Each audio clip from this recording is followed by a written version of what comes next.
Good evening, everyone. Welcome to the Monday, October 4th, 2021 public meeting of the City of Bel Air Beach. Please rise and join me for the Pledge of Allegiance. I pledge allegiance to the flag of the United States of America and to the republic for which it stands, one nation, under God, indivisible, with liberty and justice for all. Madam Clerk, please call the roll. Councilmember Robin Aki. Present. Councilmember Frank Bankert. Present. Councilmember Glenn Gunn. Here.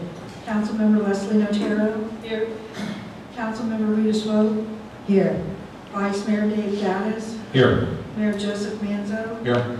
City Manager Lynn Reeves. Here. And City Attorney Fred Riley. Here. Okay, thank you. First item of business is to approve the agenda. Before we do that, we've got four items on the consent agenda. I want to move, actually I have questions on two of them, but I think we have to move them so we can discuss them. So 8, 9, and 10 I'd like to move.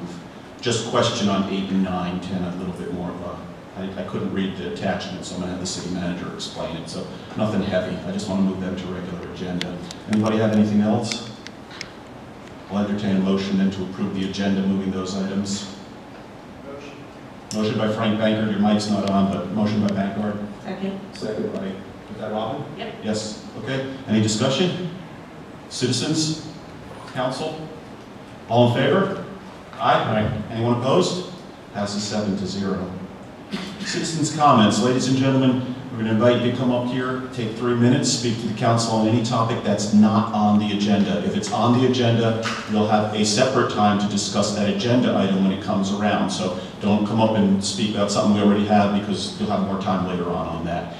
Please just give us your name, your address information, and we've all had a meeting afterwards where we all agree that we're going to try and keep these things as civil as we possibly can. We're going to do our best, and we ask you to help us with that. So, does anyone like to address the council?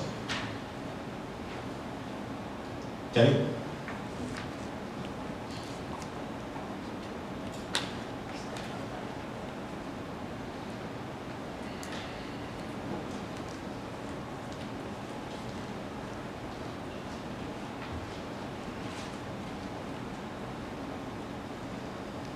I'm Debbie Law and live on Causeway Boulevard. I have a few suggestions and a few comments.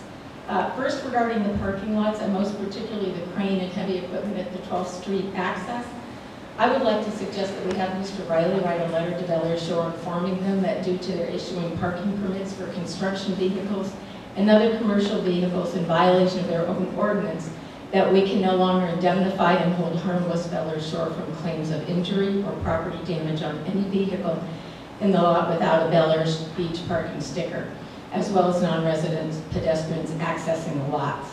I doubt our insurance covers damage caused by construction vehicles or is aware that we're allowing heavy construction equipment to use these lots. Second, Lynn mentioned that y'all are looking into a new telephone system.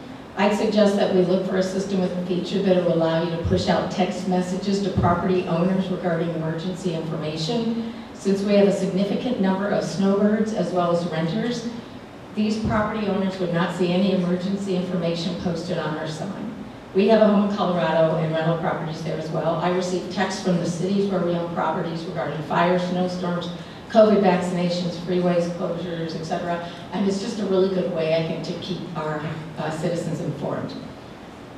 I'm also very concerned about personal issues of board members that are influencing their opinions and votes. As elected officials, you all are held to a higher standard and must represent and consider the needs of all of the citizens. Those of you who live on the water and don't use the beach cannot minimize or push aside the needs of those citizens who do use the beach. So while dilapidated boats and boat docks may be important to some of you, it's no more important than umbrellas or boarding markers to those of us who enjoy the beach. I'm very concerned, in particular, about the ethical issues of Ms. Swope's. She felt it completely unnecessary to inform the council that she was listing our city manager's home for sale and would make a significant commission from selling it.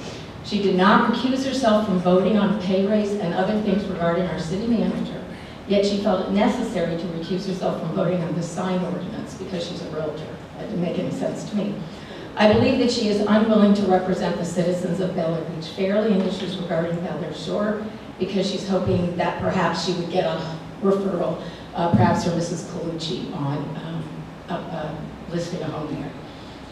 I believe that, let's see, I believe that also our city manager has issues with that same elephant in the room, so to speak. We've seen the parking issue escalate, as well as the issue with the beach accesses, umbrellas, and now we're seeing it with the buoys. Rick Schock and I first met with Lynn regarding the parking lot issues when Lynn became city manager years ago, and nothing was ever addressed or done. That's why Rick and I, not Joseph Manzo, first contacted Bel Air Shore threatening the lawsuit. Okay. I will yield my 3 minutes to work, that's okay. I'm not sure if we can take a yield afterward. I don't have the thing. Normally you yield it in front. I don't. Fred, do you know it offhand or? I'm sorry? I was supposed to be here. You're okay. All right. Thank you. I think if you're going to yield, I think it has to be done up front, just so you know. Okay. I think so. I could be wrong on that. If you want me to look it up, we'll stop it. No, But not necessarily. you're okay? Okay. Anyone else wish to address the council? Seeing no other hands, I'll close citizen comments. Next, we have a presentation by the Pinellas County Sheriff's Office. Sergeant, you're going to be doing the presentation? I am, sir. Okay, please If come up. I could also take the opportunity to introduce my corporal. Sure, bring him up and let everyone meet him. Absolutely. He'll be filling in occasionally when I'm not here. Okay. So again, I'd like to take the opportunity to say good evening to everybody, and this is Corporal Stuart Kelman. Again, he'll be on my shift for the duration of the shift, and he'll be filling in my absence. Welcome, Corporal Coleman. All right, so the statistics that I am presenting this evening are going to be from August of 2021. The activity, we had 1 assault that was domestic related, and then we also had 2 thefts. There were a total of 12 people arrested. A lot of those came from traffic-initiated traffic stops, DUI, and other related offenses. There were 931 events in the city for the month of August, and leading that were house checks and traffic enforcement. And then there were 3 crashes, one at 2000 Gulf Boulevard, Causeway and Gulf Boulevard, and Causeway and Cedar Drive. And a total of 208 citations and warnings were issued within the city limits. And it looks like, from the breakdown that I have here, 32 look like they were traffic citations and 169 warnings. And I can't quite see the breakdown on parking citation enforcement. However, I do know the deputy on my shift is continually in Morgan Park and the other accesses.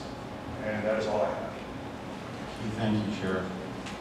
Sheriff, I do know, I mean, I don't know why, but and maybe it's domestic related, but you know, if you look at us versus last year, we're pretty much the same in terms of crime, and all of this is very, very low. Most people have, you know, cities have this kind of crime in a day. We talk about it for months on end, but you know, we only have 12 major events, you know, year to date up to August. But I do know that like 7 of them this year are assaults, and last year we only had 1. Is it domestic related, I mean, or is it just something in the water? What's going on? I'm going to say that it is majority domestic related. However, when I do some research on some of the significant activity that occurs in the city, I will note that some of the activity occurs elsewhere and it ends up in the city, or it will occur somewhere else, come through the city and end up in Indian Rocks Beach, and somehow it ends up getting titled in Bel Air Beach when it should be titled maybe a different city. So sometimes the numbers don't reflect that it necessarily occurred in Bel Air Beach, it may have occurred somewhere else or ended up in Bel Air Beach as opposed to where it actually occurred. Any observation as to whether this is transients, you know, with the short-term rentals that we have on the beach, the motels, things like that, versus our regular residents? Some of them are transient in that nature, visitors coming from other states. One of the noted reports on there is a grand theft. That was a bicycle that was taken from Morgan Park, where it happened to be a transient that came through the city, saw the bicycle, took it for himself, however it was captured right down the road. So a lot of it is transient, some obviously are residents as well. There was a burglary to a conveyance in which the vehicle door was unlocked. However, that was the only one, which means that the citizens are doing their part by locking their doors. Unfortunately, sometimes one gets by, door was unlocked, however, nothing was taken.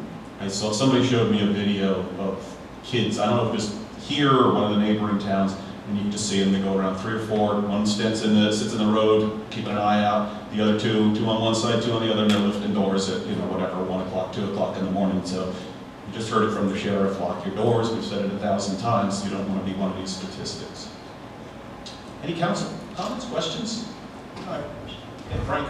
I was wondering, the 3 beach access lots that are conveyed to us, deeded to us, since we no longer, you guys no longer ticket it through the Bel Air Beach ticket book, is there any way we can get a statistic, since they are our lots, every month, how many citations are being issued? Through the Bel Air Shore beach Yes. access? Yeah, of course, yeah, you can reach out to the, Can we get that included in? I think that came up a month ago, Yes. or 2 months ago. My understanding is that would be through Captain Liner or reaching out to the city, something to that, or I'm sorry, reaching out to the agency and get it that way. Frank, I made that request and they declined it. I said that it is available if you, they don't publish it like we do here. It is part of their agenda, but Bel Air Shore does get that information every time, so. My apologies. If the problem. Any other council comments? Citizens, anything for the sheriff? Yes. Is it possible to know how many citations are written on the causeway? I'm going to repeat that because she didn't come up and we're just Oh, sorry. trying to be efficient. It's all right. So that was Debbie Mall, and the question is it possible to know how many citations were written on the causeway? I can request a breakdown for specific locations. Again, when you have over 100 citations being issued, both citations and warnings, it might take a little bit more to break it down to the specific location. So I can request and see if that can be broken down into that criteria. Would you like that? Is that what you're, is it possible to get a month of that or without too much extra work? I mean, we don't want to have massive stuff. City manager? I'll ask Ask. Captain Liner. Okay. It's back, he's on vacation. Okay. They usually give us the breakout here, but, where the stops occurred, but that doesn't necessarily mean whether there was a citation written. So usually, Stops are fine. right. Usually you like to do 1 or 2 in front of my house. My whole house lights up when you're doing it out there. It's nice at 2 o'clock in the morning, but you guys are doing great. So, and actually I'll say something about that.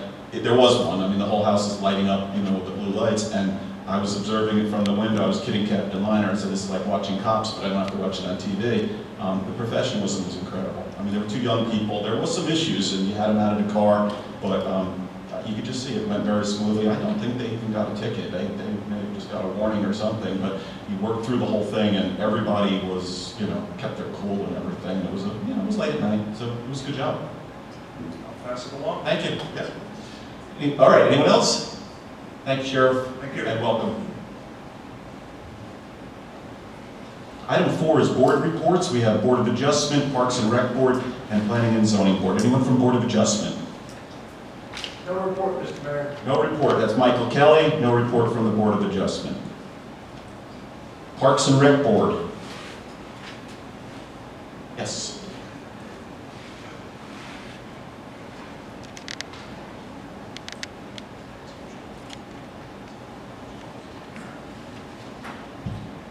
Hi, everyone.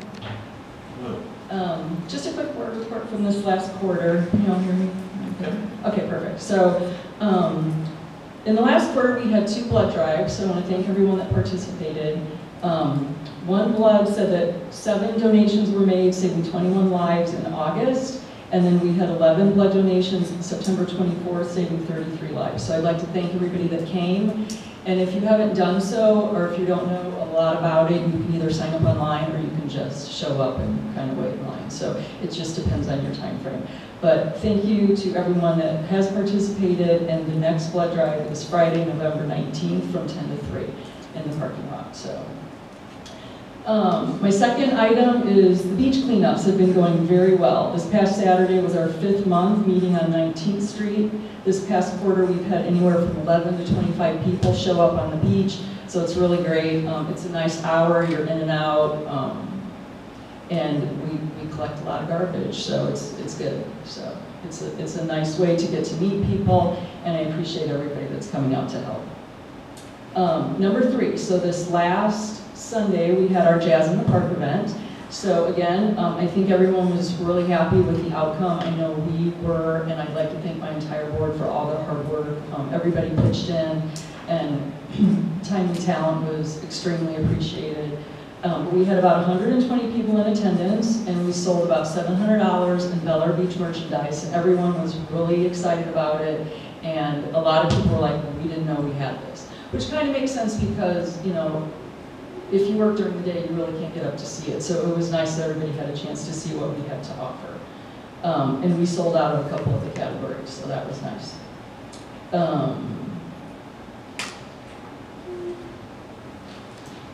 Okay. Number 4, an indoor yoga class was added by request. It's all fitness levels, so if you've never done yoga a day in your life, this would be a great class. If you don't like sand, if you don't like the heat, she accommodates all levels, and it's Monday and Wednesday at 11:30 here in this room. So I've taken the class a couple times, it's really nice. And it's also good because the beach yoga, if, you know, because of red tide, or if it rains, it gives you an opportunity if you can't go to the beach and do it. Up and coming events, Halloween Pets and Pals costume contest and parade is coming up this Saturday, October 30th from 10 to 12. It was requested on the postcard invites that if you please call and sign up, you literally just have to give your first name and your address. We've already had a couple, I think we have 3 kids and a dog or 2 that have signed up already. And we really just want to know to make sure that we have enough refreshments. If you decide last minute to, you know, throw a costume on your dog and show up, that's great too. Don't feel like you have to sign up to participate. We have really nice prizes for the winners, and it'll be a quick in and out with treat bags for all the kids and all the dogs. And so hopefully we have good weather and we have a good turnout like at the Jazz Fest. We also have another Sunsets by Brush. That will be Wednesday, November 3rd from 4 to 7. We had one in May, and we had a very good turnout. We had about 22 people show up. There's a video of it on the Bel Air Beach website that Patty added, if you're not familiar with it, but it's a really beautiful way to spend the evening on the beach painting. And you don't have to be a good painter. You know, it's just fun, and the instructor is wonderful. And then last but not least, we have our holiday social and Christmas tree lighting on Monday, December 6th at 5 o'clock, so it'll be right before the city council meeting. It'll be a quick 1-hour thing, but we will have Christmas carolers and refreshments, and we'll light our Christmas tree for the season. So anyway, that's all I have for this quarter. Are there any questions or comments? Yeah, I went to the event last week, and I thought it was put together nicely. It wasn't over the top, and it seemed like everyone was having a good time. So, and I think everyone I know that went there bought something from you guys. So, That's nice. Good job on that. In fact, I wore my shirt over to the grocery store, and somebody immediately came up and said, "Where did you get that?" Oh, good. So that was really cool. Great job. Thank you. Okay, thank you. Hang on. I wasn't able, I had a prior commitment that day, but what I've heard, it went well, and it sounds like it did. So thank you to you and your crew. Great job. And looking forward to the next events. Some of these things you're mentioning, like Sunset by Brush, I'm not going to paint anything. I can't even paint a wall. And that's but okay. It's okay. I didn't even know about that, though. So, like, please, let us know. And I mean, if you want us, when we come to the end over here, we usually say when the next council meeting is. But if you have an event, like, you're here today, but you only come and typically have to make a quarterly presentation. If you've got something that you want us to just let everybody know about, like a reminder that, the pets, well, we won't do that. We have the work session, but in December, the tree lighting, we could make an announcement in November, to that effect. So feel free to utilize that. The only other question I have for you is this beach cleanup. Mm-hmm. You have people doing cleanups and stuff like that. Mm-hmm. Are we getting legal release from these people for their participation in this? No, this is the first that's ever been mentioned to me, so no. It should be mentioned. City attorney. Should we not be doing a legal release if people are going to do it? You do a legal release when you have a road race. We did a legal release for the bounce house. What about it?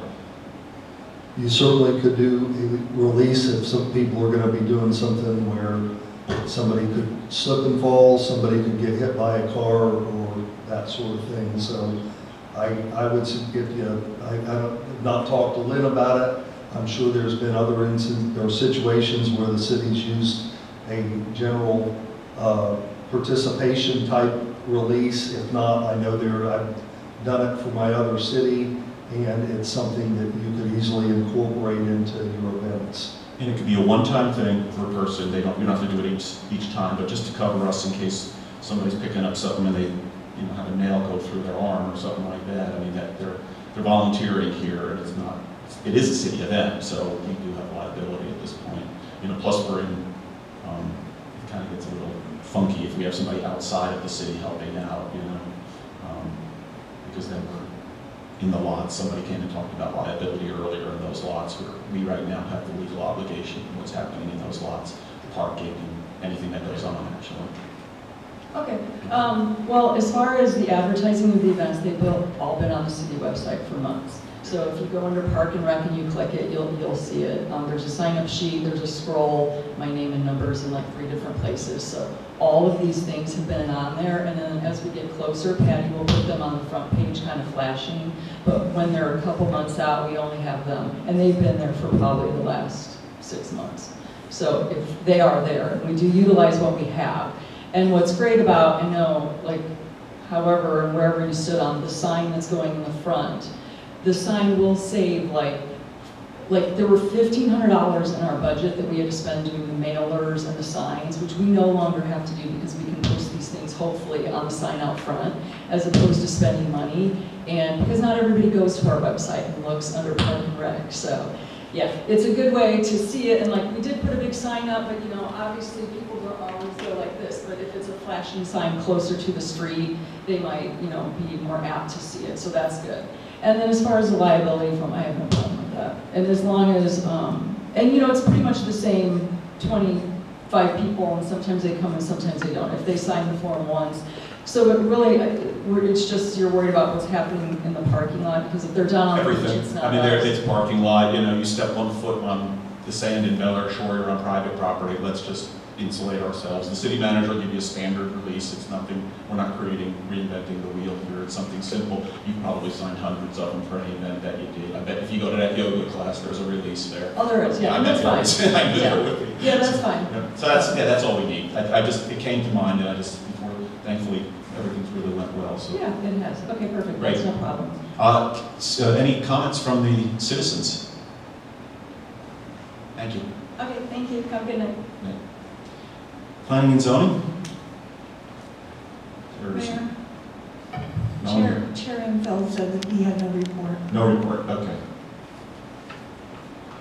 All right, public hearing, item 5.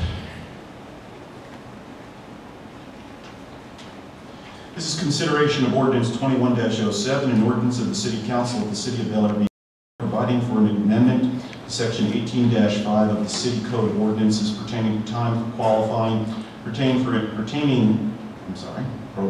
for incorporation of recitals, providing for approval of an amendment to section 18-5 of the City Code of Ordinances, providing for a copy to be kept on file, providing for severability, providing for the repeal of all ordinances in conflict herewith, and providing for an effective date. This is the second reading. This is to amend the 2022 municipal election qualifying dates due to holiday schedule and the Pinellas supervisor election schedule. I'll entertain a motion.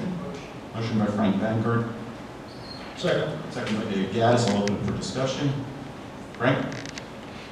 Speaks for itself, the ordinance. Anyone else on council? Citizens, any comments on this ordinance? Back to council with the last word going to Frank. Yep. Okay. Item 5 before us is consideration of ordinance 21-07, an ordinance of the City Council of the City of Bel Air Beach, Florida, providing for an amendment to section 18-5 of the City Code of Ordinances pertaining to time for qualifying, providing for incorporation of recitals, providing for approval of an amendment to section 18-5 of the City Code of Ordinances, providing for a copy to be kept on file, providing for severability, providing for the repeal of all ordinances in conflict herewith, and providing for an effective date. This is the second reading. Patty, it was advertised, correct? Yes. Yes. Okay, please call the roll. Councilmember Augie? Aye. Councilmember Baker? Yes. Councilmember Gunn? Aye. Councilmember Notero? Aye. Councilmember Swope, Aye. Vice Mayor Gaddis, Aye. Mayor Manzo. Aye, passes 7-0. This is now approved. Item 6, consideration of ordinance 21-08, an ordinance of the City Council of the City of Bel Air Beach, Florida, providing for an amendment to section 2-63D of the City Code of Ordinances pertaining to addressing City Council, providing for incorporation of recitals, providing for approval of an amendment to section 2-63D of the City Code of Ordinances, providing for a copy to be kept on file, providing for severability, providing for the repeal of all ordinances in conflict herewith, and providing for an effective date. This is the second reading. Patty, it has been advertised, correct? Yes. Okay, I'll enter, this is discussion of pending this pertains to discussion of pending litigation or prospective litigation. It was originally related to an issue that I had. There was a city attorney memo, and I'm going to turn it over to him at some point, but let's first have that motion. So I had a tie here. I'm going to go with Dave Gaddis. I think I heard him first, and Glenn Gunn was second. To you, Dave. I'd like to make a motion to table this for the next work session. Second by Frank Banger.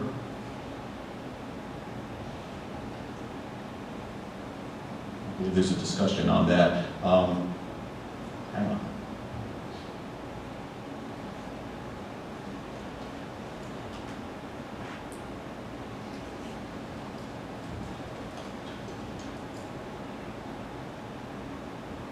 It is not debatable. Okay, so a majority ruling on this will, majority ruling will table this. We'll come to the council. Well, let's call the roll, if we will, Patty, on a motion to table. So what's before us is to table this to the next work session, and that's really on the recommendation of the city manager, the city attorney. Patty? Councilmember Baker, Yes. Councilmember Gunn, Councilmember Notaro, Councilmember Swope, Aye. Councilmember Aki, Aye. Vice Mayor Gaddis, Aye. Mayor Manzo. Aye.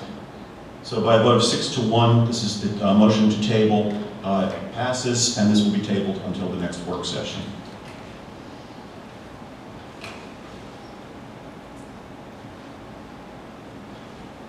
Okay, the consent agenda, what remains on the consent agenda is item 7, it's approval, no, I'm sorry, take that back. What remains is, my mistake. I had asked to move item 8, 9, and 10. I had no issue with item 8. It was 7 that I have the issue with. I had a question. My mistake. 8's going to move. I don't have any question on it. So 7 is what I had the question on. So item 7 is on the consent agenda. It's approval of the September 8th, 2021 City Council meeting and first budget public hearing minutes. We have a motion? So moved. Gaddis. Second by, is that read? Yes. Your mic wasn't on.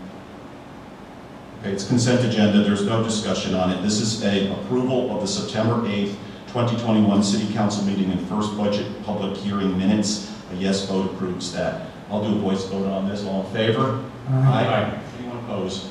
7-0, it passes if those minutes are approved. Patty, my only question was, and I will ask it to you during the, just in case I forget, was the inclusion of the memo that I had given you. I didn't see it on ours, but I think you usually put it in the back on the actual copy. Correct, I have it in the book. That's what I thought, so that answered the question. Item 8, I asked to move. My mistake, folks, sorry, I really have no question. Item 8 is approval of the September 20th, 2021 final budget public hearing minutes. Do we have a motion? Leslie Terra and Dave Gaddis will be second. Leslie? I don't have one, so anybody else on council? Citizen comments? Back to here. Leslie, last word, any? No? Okay. So before us is approval of the September 20th, 2021 final budget public hearing minutes. A yes vote will approve this. All in favor? Aye. Anyone opposed? Passes 7-0. Item 9. This is approval of the September 20th, 2021 work session minutes. I did ask to move this and I did have some questions, but first let's get a motion. So moved. Gaddis. Second. Second. Second, Robin Aki. Dave? I have no comment right now. Okay. So my comment was this, the reason why, let me get right to the item here. The reason why I put item 4 on the agenda initially was to resolve some of the questions that we had, which we did on that meeting, but I don't think it was really reflected in these minutes. And I'll give you some of the areas that I didn't really think got a lot of coverage here that probably should have. One of them was the ability of the code officer to talk freely with any member of council or the citizens. And we heard from Captain Miner saying that of course he could, and that should be the way he conducts himself. We also, the focus was to make sure that the code officer and that the city manager was aware that our focus is on compliance, not a crackdown on code. Again, I go back to what Michael Liner said. He's never met a mayor or a council that said, let's crack down and make tickets, money off our citizens. So that didn't get reflected in here. I thought it should have. And again, these are my personal opinions, but I think this stuff should be in there. I believe the word sensible code enforcement is what we were using, and that's where what we've been doing, and I want to make sure it's been stressed. That's where we're supposed to be at. The code officer is supposed to be at our meetings. We're going right now temporarily to a 20-hour code enforcement work week. We used to have 8, well, we used to have 12, then we had 8, now we're up to 20. And we want to see how that's working out, and there's no mention of it in here. And also that he's going to come starting with November. We didn't say to do it this month, but he was supposed to come and make the presentation right after, or during the sheriff's presentation. The sheriff will do the crime in the city, and then we'll have our code officer have the opportunity to speak with us. So that really was something that we asked to start happening in November. And finally, I didn't see reflected in here anything about the ride-alongs. Even though right now they're suspended due to COVID, as soon as the opportunity comes up again, the city council members have been invited to participate, not participate in enforcement, but to see what the code enforcement, a day in the life of, if you will, sit in the truck and see what he's going through, how he's spending his time, what do you see when you're going around town, that type of thing.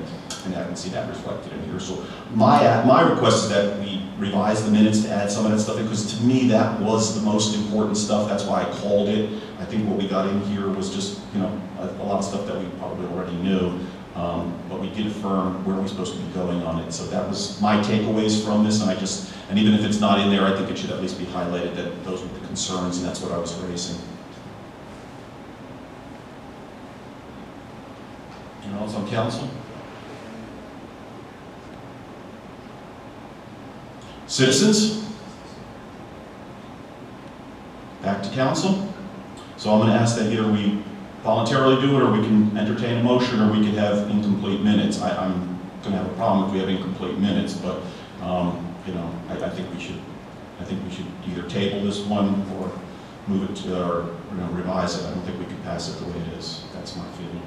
Are you asking for a motion? I'll entertain a motion, or I'll make it myself if we have to do it. I'm just trying to avoid the passing the gavel thing. So go ahead, Frank. I'll make a motion to enter. Table it. Oh, all right, table. Okay. Take a second. Second. I'm sorry, motion to enter what? Table.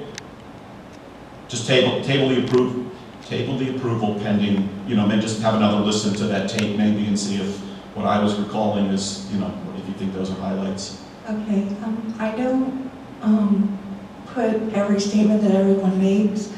We're trying to pare the minutes down to as close to action minutes as we can, but I'll do whatever council wants to do. But can you tell me specifically, does council saying they want exactly what you said previously? Because I can go back and listen to that. I just need to know what to enter to do it. I'm just saying, to me, that was the salient issues. That's why I brought it. No, it's okay. And I thought those were the key things that were takeaways, and I really would like it reflected in the minutes. To me, that's what was the most important, because there's missing stuff on these minutes. I'm not saying it was intentional, but I don't think it was toss-away stuff. I think it was important. That was the whole reason why I brought it. If you look back to what my concerns were that were enumerated when I brought it, and I would like those concerns, we did address every one of them, and I think council was in pretty much agreement. I don't think we were disagreeing at all that night. Right, I'm just asking if that's what the motion was to do exactly. It was just a table and having you take another look at it, but I kind of just gave you what I was looking for. Maybe other people have some other recollections or something they wanted put in, or Maybe I just Right. thought something was important and they didn't think it was, but, you know, we could debate it a bit. And that's but- my question. Yeah, not on the tabling, so, but, Okay, yeah. I can go over, I did not re-listen to it, I just remember it from how I wrote it. No, I can listen to it, I just want to make sure that the motion, I understand the motion so that I can do what the motion was. And the motion was to do all the points that you mentioned. No, it's just to table it till you can go back and see if that, Just listen to it? listen to it and add that if you know, if, then bring it back to us again with a little fuller. Confused? I'm not clear. Okay.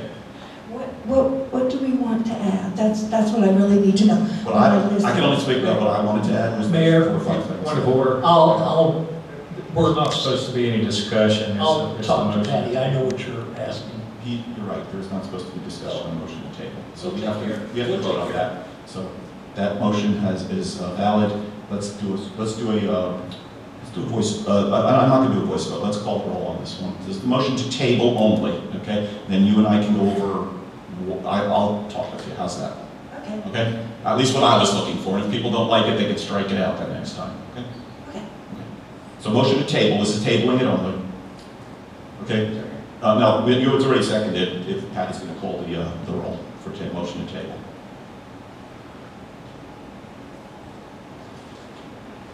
Do you want the roll call? Yes, please, for the motion to table.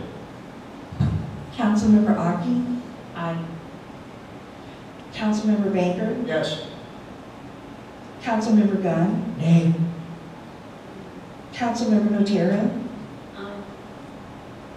Councilmember Swope? Nay. Vice Mayor Gaddis? Nay. Mayor Manzo? Aye, so it's tabled, it's 4-3 vote. And Patty, I will, if you want to listen to it, and if you even want to just tell me the things, you know, you're thinking about, I'll do a fast phone call with you. It'll probably be no harm. I just gave the items, so you can listen to this one, but we can go through it again if you want. And then they can edit it if necessary. Sorry. Okay, that's item 9. Item 10, authorize the city manager to advertise for a Alita Drive drainage repair. This is authorization to advertise for repair to reduce street flooding. Do I have a motion first? So moved. Gaddis, second. Second by Leslie Natero. Dave? Defer to the city manager on this. Yeah, Mayor and Council, we've got a drainage issue on Alita Drive. It's about 200 feet of pipe that we need to put in to bring it to a storm drain inlet. And so what I'm asking is authorization to advertise for that repair to be done. And what it'll entail, it'll go along the new curb, we'll put in a pipe on the outside of the curb that will take the water from the area that's in question down to the stormwater inlet underground, so the water issue on that street in that area is gone.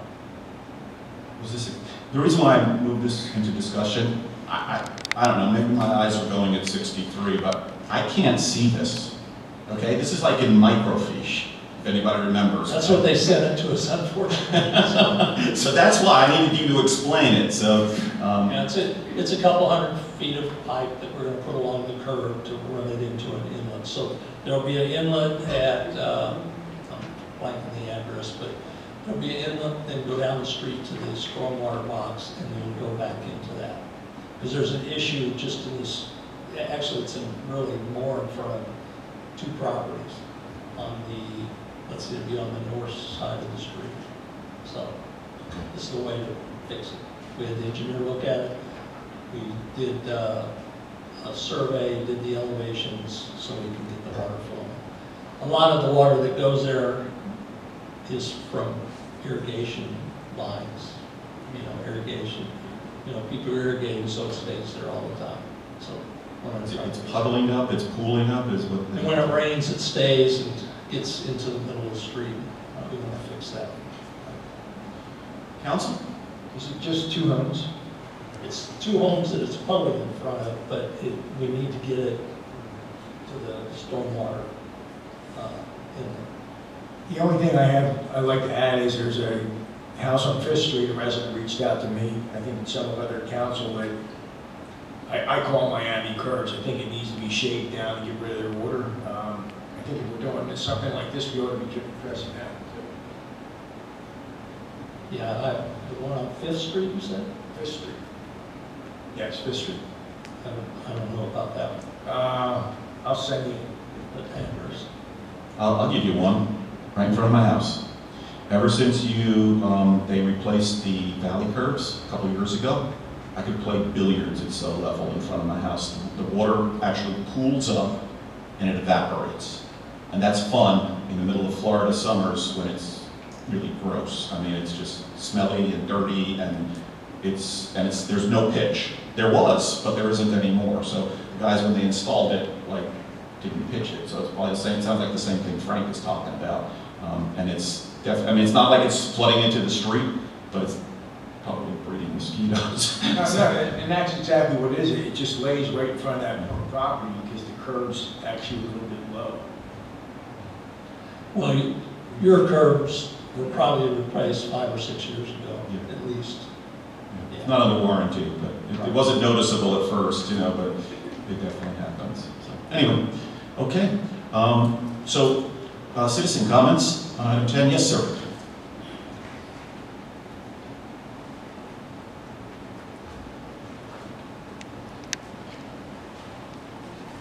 Ron Siganic, down the drive, and appreciate the city looking at this because after the most recent paving, on a bad rainstorm, you can't, doing your nightly neighborhood walks, you can't get past that street. The street's flooded completely We're across. from Donato, as I recall, right? So now we're hearing 5th Street, Donato. No. I'm talking this Alita. Oh, you're seeing Alita, It's okay. Alita. Oh, okay, I thought you were saying Along the Alita. neighborhood, Okay. you cannot pass through Alita.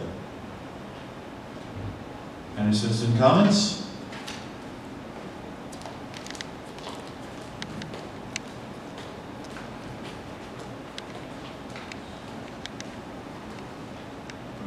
Jim Vance, 7th Street, Long Beach. We're talking about drainage. This retention pond across this street, which is owned by the county, hasn't been dug out for about 4 or 5 years. And they said that all they needed was a call from the city manager and they would come out and do it for free because they own it. And I noticed water pooling on the street. What is that, 13th Street? 13th Street all the time, and if water's pooling, it's going to start affecting the pavement and so forth, which is an expense to the city. And if the county's willing to clean out the retention pond, and it is theirs, I say go for it. It doesn't cost us anything. Thank you. Thank you. Citizens? Back to council. Dave Gaddis, you have the last word when we're all done. I recommend that we vote for this. So what we have is item 10, to authorize the city manager to advertise for Alita Drive drainage repair. I'll do a voice vote on this. All in favor? Aye. Do you have anyone opposed? 7-0.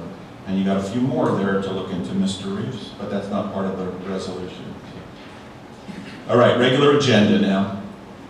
This is consideration of ordinance 21-09, an ordinance of the City Council of the City of Bel Air Beach, Florida, providing for an amendment to section 30-141 of the City Code of Ordinances pertaining to the Gulf of Mexico Safety Zone, providing for incorporation of recitals, providing for approval of an amendment to section 30-141 of the City Code of Ordinances, providing for a copy to be kept on file, providing for severability, providing for the repeal of all ordinances in conflict herewith, and providing for an effective date.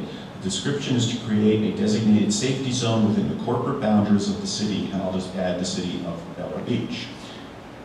Do I have a motion? So moved. Rita Swope makes the motion. Second? Second. Second by Dave Gaddis. Rita Swope. I'll go ahead and defer to the city manager. City manager? Yes, this is a discussion we've been having to amend our ordinance so it comes into compliance with the Florida statutes. And we've sent this to the state for them to review it. We had to make a couple changes to it. We edited that, and this is what they approved going forward. And we'll have to, once the second reading is done, we'll have to restick our buoys, but we won't have to move anymore. You said re-sticker them? So we just have to get the new language, put it on the, okay. Right. And I have one question for you, because this is the first I've really read this. I never engaged in any of this activity, so it's just one of those things I never had to pay attention to. But we talk about no vessels of any type in the swim area. And now we're talking Bel Air Beach, folks, because Frank Bankert has done a lot of work with Bel Air Shore and trying to work that. This is just our city limits, so we're only talking our beach now. So what about somebody wants to launch, you know, I see these people launching like a paddle board or a, you know, inflatable kayak or something like that. It doesn't really define what vessels mean. I mean, we don't want motorboats, clearly. We don't want jet skis. We don't want sailboats and big stuff like that. But what about a smaller thing? Is there a carve out for that? Or do we not want it at all? Well, I don't think technically paddle boards would fall under the vessel. There is really no carve out because what the push is to make sure that we make it a swim area, so no one can come in there with non-motorized or non-motorized, like a sailboat or something like that. The reason why I ask is it does talk about no vessels of any type, but it also says operation of watercraft, and I certainly would argue that any of those, you know, lesser harmful things are water. Now, I don't want to be hitting the head with a sailboard either, okay? Those things hurt too. And maybe we just don't want them, or maybe we want to have a designated area where you can launch them, but I hate to be so restricted because, you know, I do know a lot of people like to use them, and, you know, are we going to just say no to that? And that's a council's decision, but.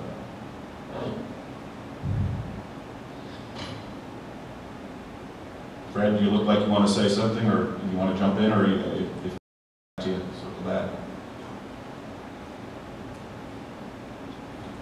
I really don't want to say anything other than the ordinance was written to be consistent with the Florida statute, and then there's administrative code provisions, and there's several different categories, and the most restrictive one was the no vessel, and that's, you're meeting all the requirements to do that, and that's to make that area an area for swimming and really nothing else. So I'm looking now to see if I can find administrative code provision that maybe has the definition of watercraft, but that'll take me a minute. Leslie wanted to speak. Go ahead, Leslie. The same thing came to mind when I read it. You know, can you go out on a paddleboard? Can you take your kayak out there? Can I take my blow-up raft out there? It's a watercraft. What is a watercraft? And also, the old version had a no-wake zone that says a watercraft intending to anchor at a location within the defined safety zone may proceed at idle speed. And this eliminates that, apparently. You have to come in at idle speed and anchor there, or come in to get the family that's on the beach to come out, and I have no problem with that.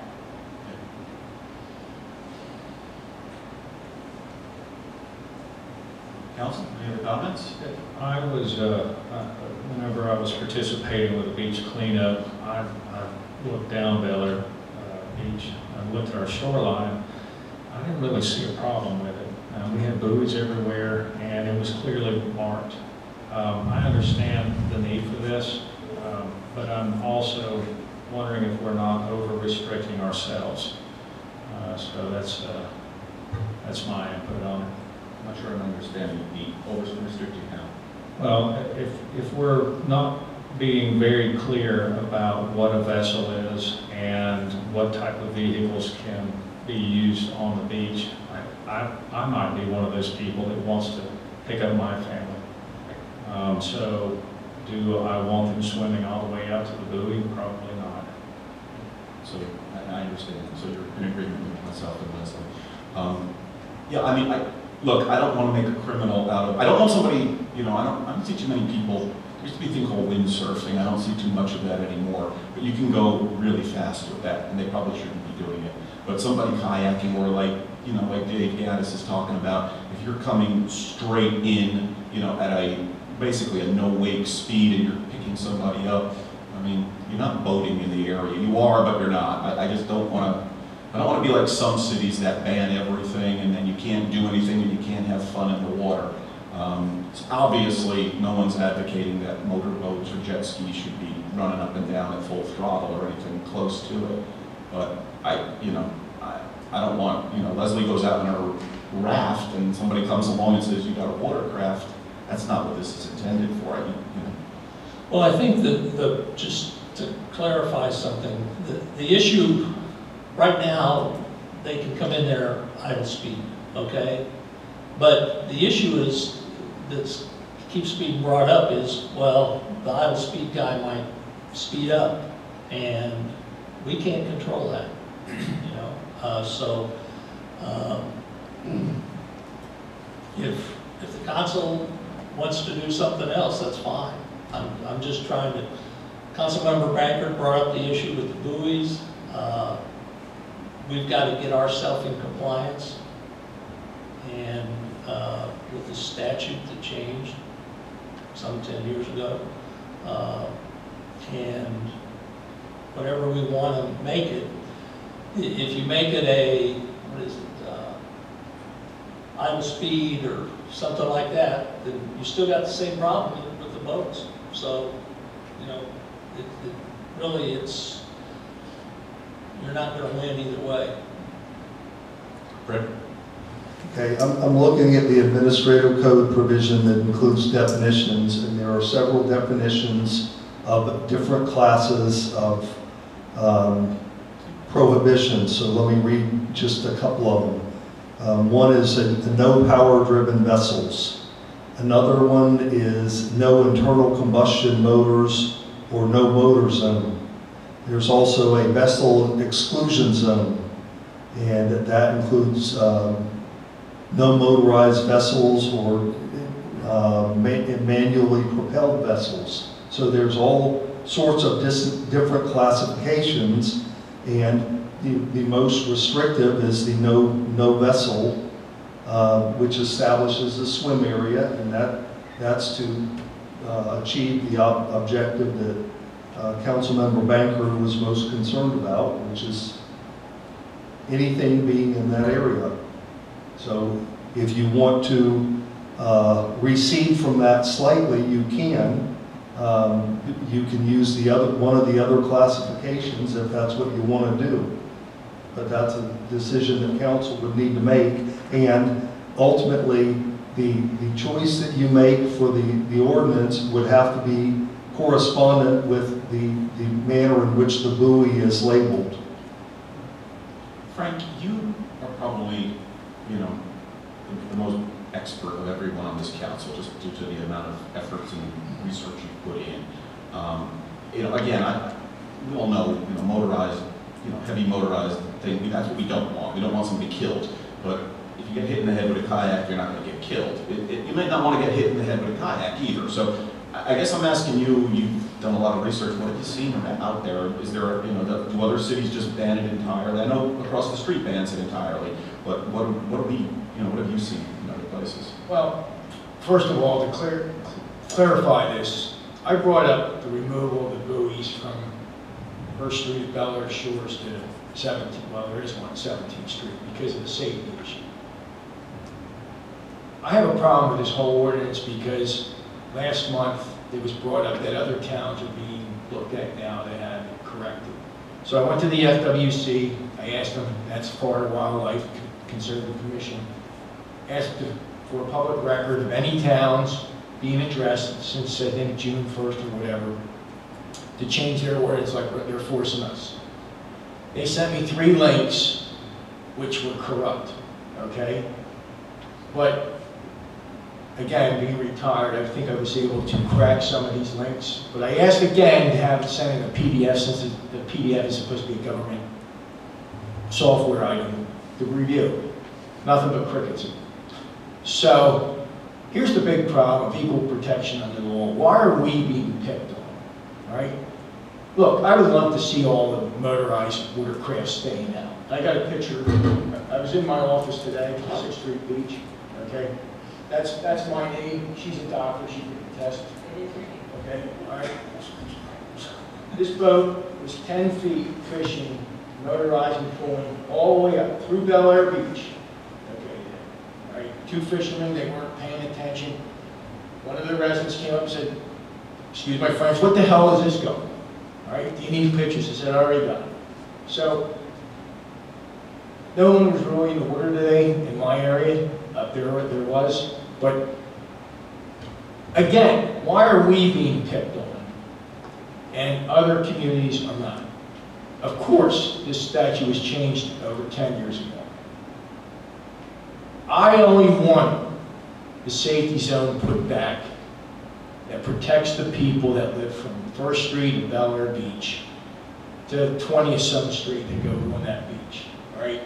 FWC's ignorance of their own permit approval that they don't want to admit to, and I've asked to speak at their commissioners meeting this week, has now turned the page and says, okay, we're going to stick it to you this way by making you change your buoys and nobody else's.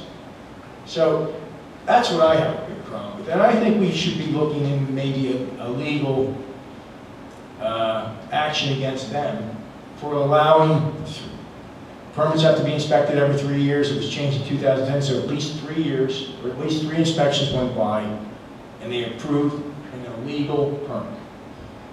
So, is it a hazard out there? Yeah, it's a big hazard from 1st to 17th Street. A letter went out indicating last month we put a buoy at 6th Street, we put a buoy at 12th Street. That will cure a lot of the problems, I believe, but it won't make it an entire safe area for our residents. But this is just, I mean, and you know, what you're doing is incredible. You're trying for the safety of this community, because we have every right to be on the 6th Street, 12th Street, and 18th Street beaches, even though it's a different city. We have the rights to be there, and we are unprotected right now. But this is about from 18th, really from 18th Street north. So I guess the question comes to council is, how restrictive do you want to be? Okay, we have total restriction. And you know, so I'm not leveraging anything. Bel Air Shore completely bans everything. If you take a paddleboard out, which one of their commissioners admitted to doing, you're breaking their law. Okay? If you take a kayak out, you're breaking their law. I've seen people go out there with paddleboards. You know, it happens. Okay? We don't permit it apparently either. Now the question is, do we want to, or do we not want to? I don't want anybody coming back and say the mayor wants motorboats. No, I don't. Okay? Dave Gaddis is responsible. I think he would come in at the right speed. Some of these other guys that have the music that you hear from 4 blocks away and are, you know, drinking it up, I don't know that they'd be quite as responsible. So I'm almost tempted to say, sorry, you know, unfortunately Dave winds up getting restricted because he could be responsible and the other people won't be responsible. But you're going to survive a hit with a kayak probably. You're not going to survive it with a motorboat, or you're not going to survive a jet ski. You know? And I swim in those waters. So. And ordinances are created for the unresponsible. I mean, a resident sent me an email, Sunday, regarding an accident just happened last November. Kids were out on a boat, but it was on the intercoastal, no wake zone. He floored it, I guess. Knocked 7 people out of the boat and 1 kid, 16-year-old daughter, or 16-year-old girl died. Not responsible for that. Underage drinking. I mean, we can't prohibit, we can't, you know, get away from all these types of accidents, but I think we should stiffen up our policies. And look, if that's the law, that's the law too. Here? Yes, Glenda. You know, you may need to make a reference to other areas because the FWC may have no jurisdiction in these kind of issues. I mean, they give permits for certain areas, but so far as enforcement of operation of watercraft and vehicles, that may fall within the purview of the Marine Patrol and somebody else. And I think you may need to look for references in the Florida statutes or other areas to define watercraft and vessels, and I think you're going to find an association with the Florida registration numbers and that sort of things. To be concerned about some of these motorized boats may be a red herring also. I don't know if anybody stood on the beach and watched a kiteboard or a windsurfer, and you know, there's other things you need to be looking at because there are people who are operating those things a hell of a lot more recklessly than people who operate in large boats. So, I mean, there are some unexpected consequences to some of this stuff, and I think you need to look at the big picture and kind of expand your search because there's different rights bowls and people have different responsibilities in the government agencies. Any other council comments? Citizens, I'd like to hear from you. Anybody have any comments on this issue? Yes, Debbie. Yes, please come up, yeah. This way it's on the mic. Yeah.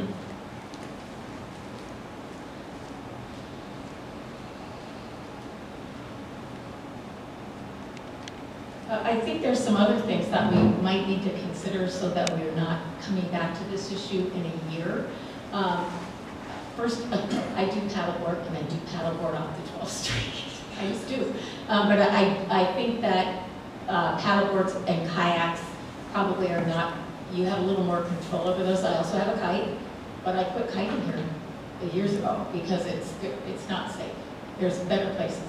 So I think the issues that I see, because I run that beach every day, that we need to be concerned about, and Glenn was right, absolutely windsurfers and kiteboarders are dangerous. I don't know if y'all are familiar with foiling. I have probably half a dozen times stopped foilers in Bel Air Beach who are out there on a crowded Saturday and said there are no motorized vehicles allowed. You guys you can't be out there on those. And there's tons of kids out there playing and swimming, and these guys don't know what the heck they're doing. They're learning how to do it. And it's dangerous. So I think that we, might have to address foiling specifically, or at least motorized. That would fall under a motorized vehicle. Can you define foiling for everybody who doesn't know what it is? So it's a windsurfer. It's a kite board. They have hydrofoils on them, so they go above the water and they can go very fast.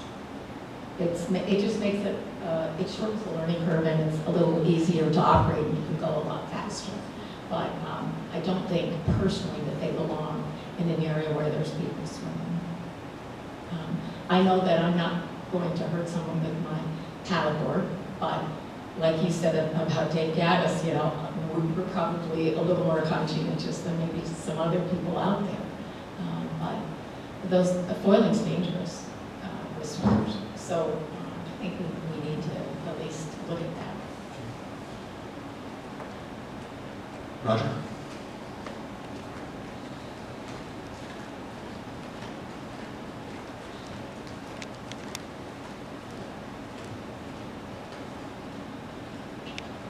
Hi everyone, I'm Roger Wall. I don't have any information about where to really study this, but just listening to the discussion, it seems to me that what her role would be to make sure that the safety of the community is utmost. And so I'm not sure if we got rid of all the buoys, but I did notice that there were not buoys out there. Now, I had heard that was Shore that did that, and I was surprised to hear you say that they don't have any motorized vehicles, because I've seen all sorts of their residents go right up to the beach and they just feel like they can do whatever they want. So it surprises me that that's the case. But if that is the case, I've been to many, many resorts, and what they do in this case is that they have the buoy markers out, and the buoys don't necessarily, to Dave's comment, doesn't say that it's safe to swim out to the buoys. What it says is no motorized vehicles come in this way. And so then at least the motor community knows where the borderline is. And so if we're trying to make it a safe community for everybody, it just seems prudent that we would have buoys up so that motorcraft can't come in and accidentally get anything, because that just sets up the safety zone. But if we want to have access for somebody to go out, and we have several parking lot areas and then an area, beach area, where we could just cordon off like other cities do, where they just have like a 20-foot wide area where they can take their sailboard out. I actually have paddleboards I would have an issue with. I'd rather not see any of them go out. But I also think that going to a beach in the sun, so I don't really see that many people swimming in it, but I do see people desiring to kayak and paddleboard. For some reason, paddleboard is popular. But I think the buoys are important because we don't want motorcraft going into the zone and accidentally hitting into it.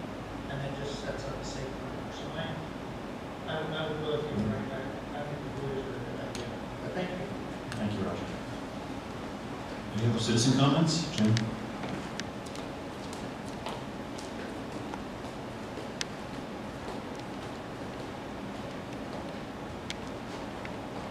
Van Squay, 7th Street.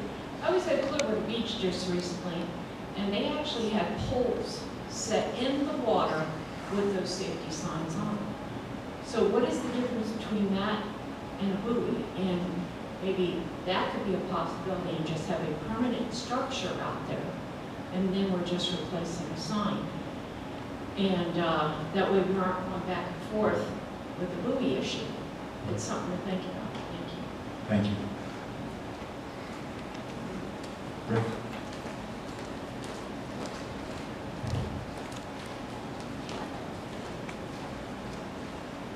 We're shot 115 15th Street. I've lost track of exactly where we're going with this conversation, but I'm a U.S. Coast Guard captain, and there are Florida state laws which direct how close powercraft and powered boats can come to the shore. So I spend a lot of time on the water. I do charters, and I'm also a trainer. Now, we can put up all the signs we want, and that isn't going to improve anyone's boating behavior. So, like Vice Mayor Gaddis, I think it would be nice to be able to idle in, since I own a power boat, and pick up some friends or family or whatever, and use the water. But you know, people are going to do what people are going to do, and we can put all the signs, all the buoys up there, and they're still going to go flying through there. So, I'm not an advocate of laws and ordinances that can't be enforced. Unless we have someone standing out there, you know, going to write down the FL number, and then you can try to deal with the FWC, Marine Patrol, Coast Guard, you're going to get no action out of it. You're undermanned, understaffed, and overworked, and probably underpaid. So if the goal here is to try to protect swimmers, I think there's also some responsibility on the swimmers' part to be aware of what's going on. So, you know, we're trying to cover ourselves from a legal standpoint. We've got to do what we've got to do, but understand there are statutes there, and we can put everything up, and people are still going to drive the boats the way they drive the boats. So, I hope we can come to a reasonable agreement so that responsible boaters can use their boats, something as simple as idle speed inside the buoys, like if you drive around Clearwater Beach in that area. They have all kinds of very specific buoys there, special purpose buoys, which tell you what you can and can't do. I just hope we're reasonable with it. Thank you. Thank you. Any other citizen comments? Come back to council after debate, reading of the last word. No, I have nothing to add. Okay, rest of council.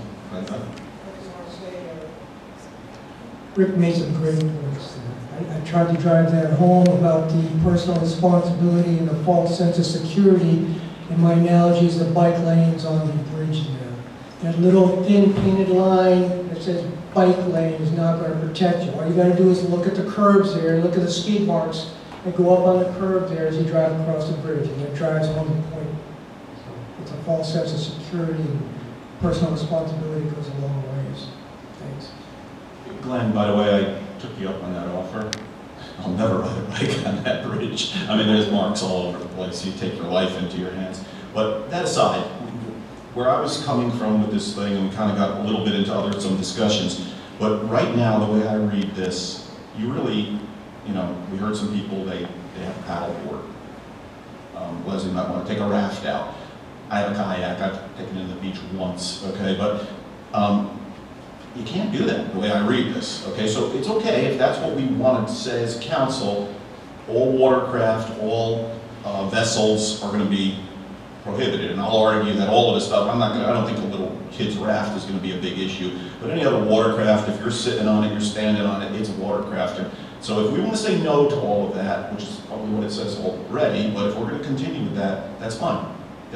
We just need to know that's what we're voting for.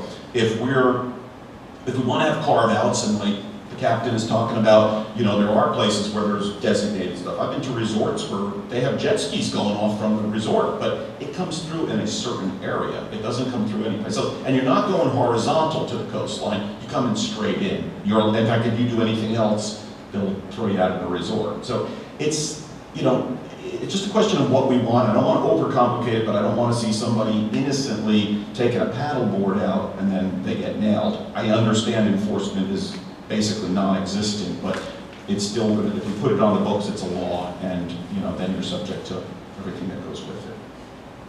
Fred,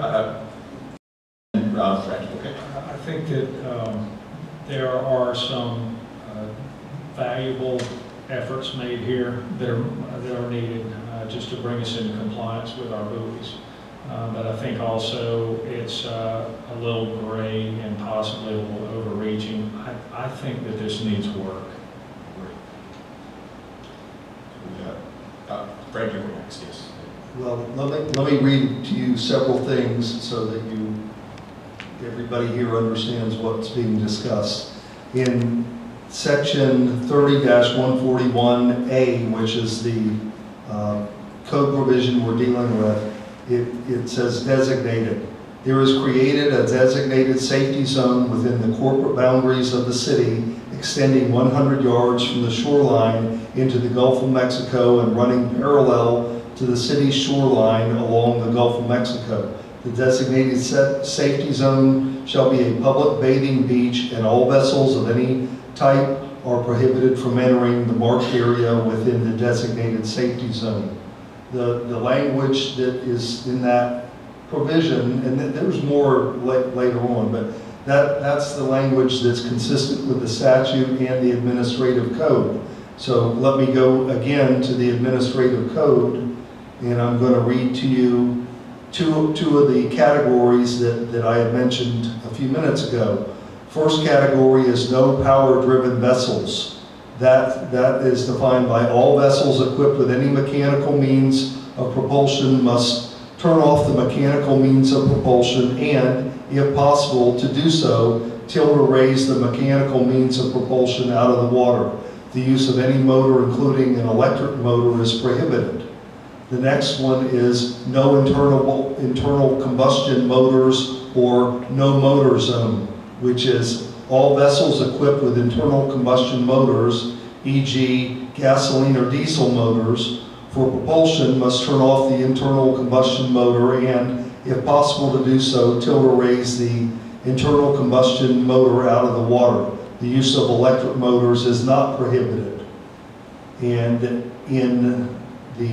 underneath the provision for vessel exclusion zone, they define manually propelled vessels only, which is all vessels other than those propelled by oars, paddles, or boat or poles are prohibited from entering the marked area.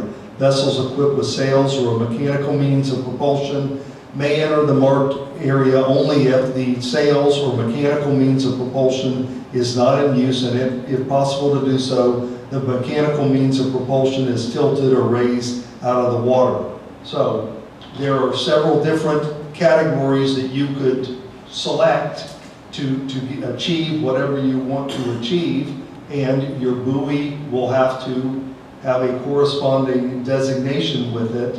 And if you want to change it, you certainly are able to do that. The thing that I will tell you, Lynn and I did several drafts of this document and sent it to the agency ahead of time. They gave us feedback 2 different times, and what we were trying to do is present something that they had already approved, so that if the council approved it, then we knew, hopefully that they would approve it the final time.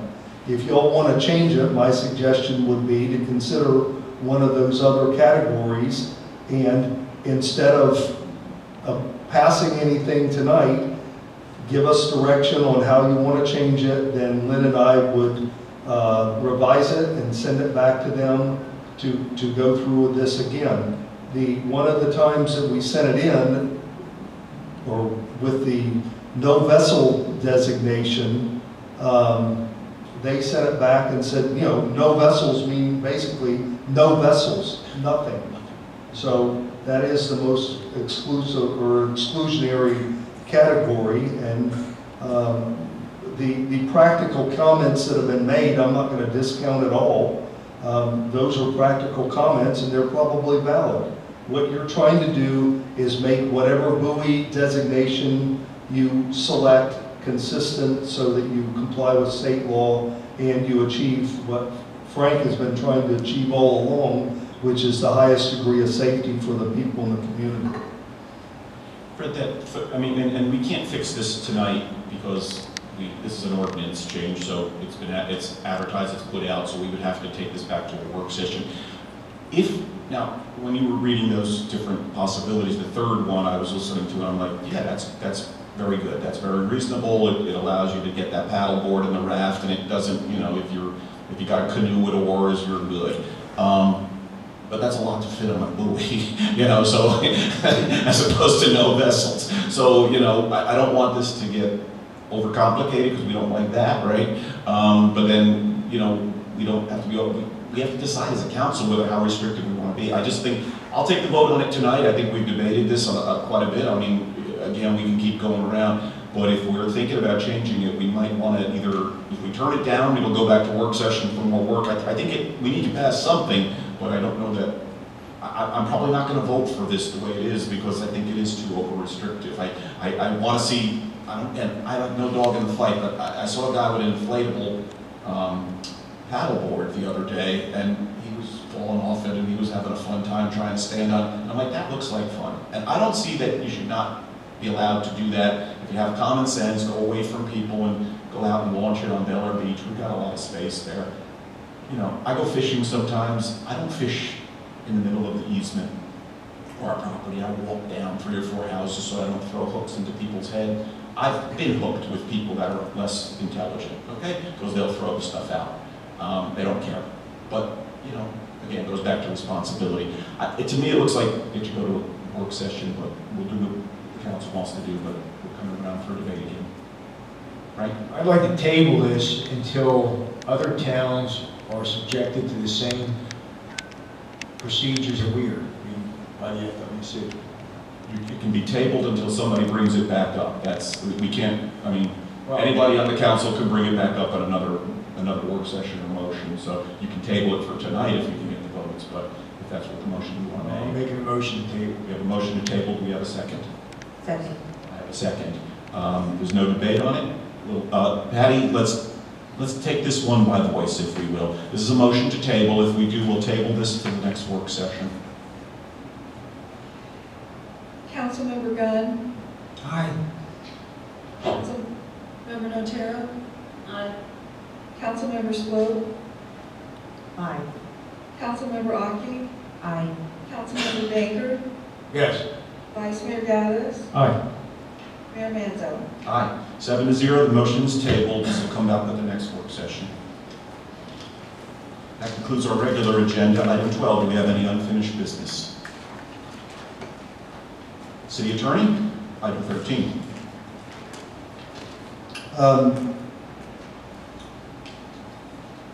This may be controversial, but I'll suggest it anyway.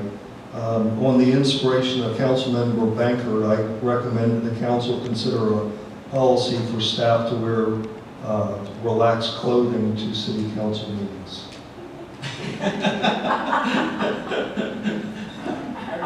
I'll second that. Are you asking for yourself? It's not a motion. You don't have a dress code. Our staff. Are you talking staff? Lynn's looks like he's pretty casual. No, he dressed like you. You can do that. It's okay. As long as you're comfortable. Concludes my report. Thank you. I do want to pick up on something that one of the citizens said. And I'm going to walk this line, maybe because it's a little controversial. I'm going to walk it as mayor of the town and not as a litigant in a lawsuit.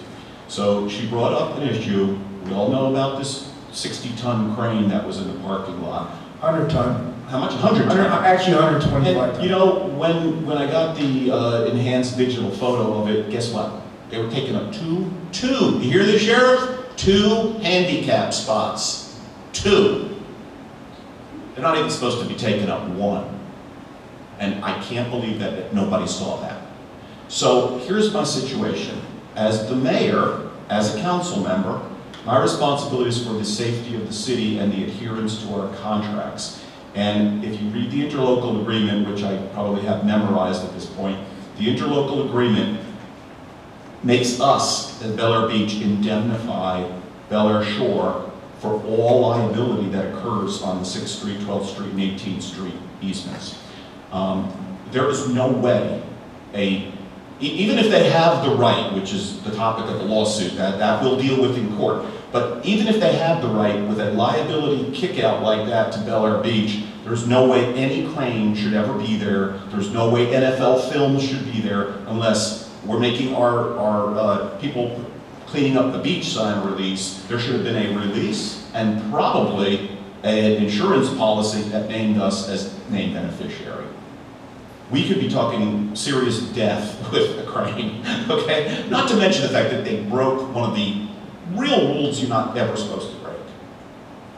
I mean, what if a person who had disability comes to that beach? There's a crane in their spot.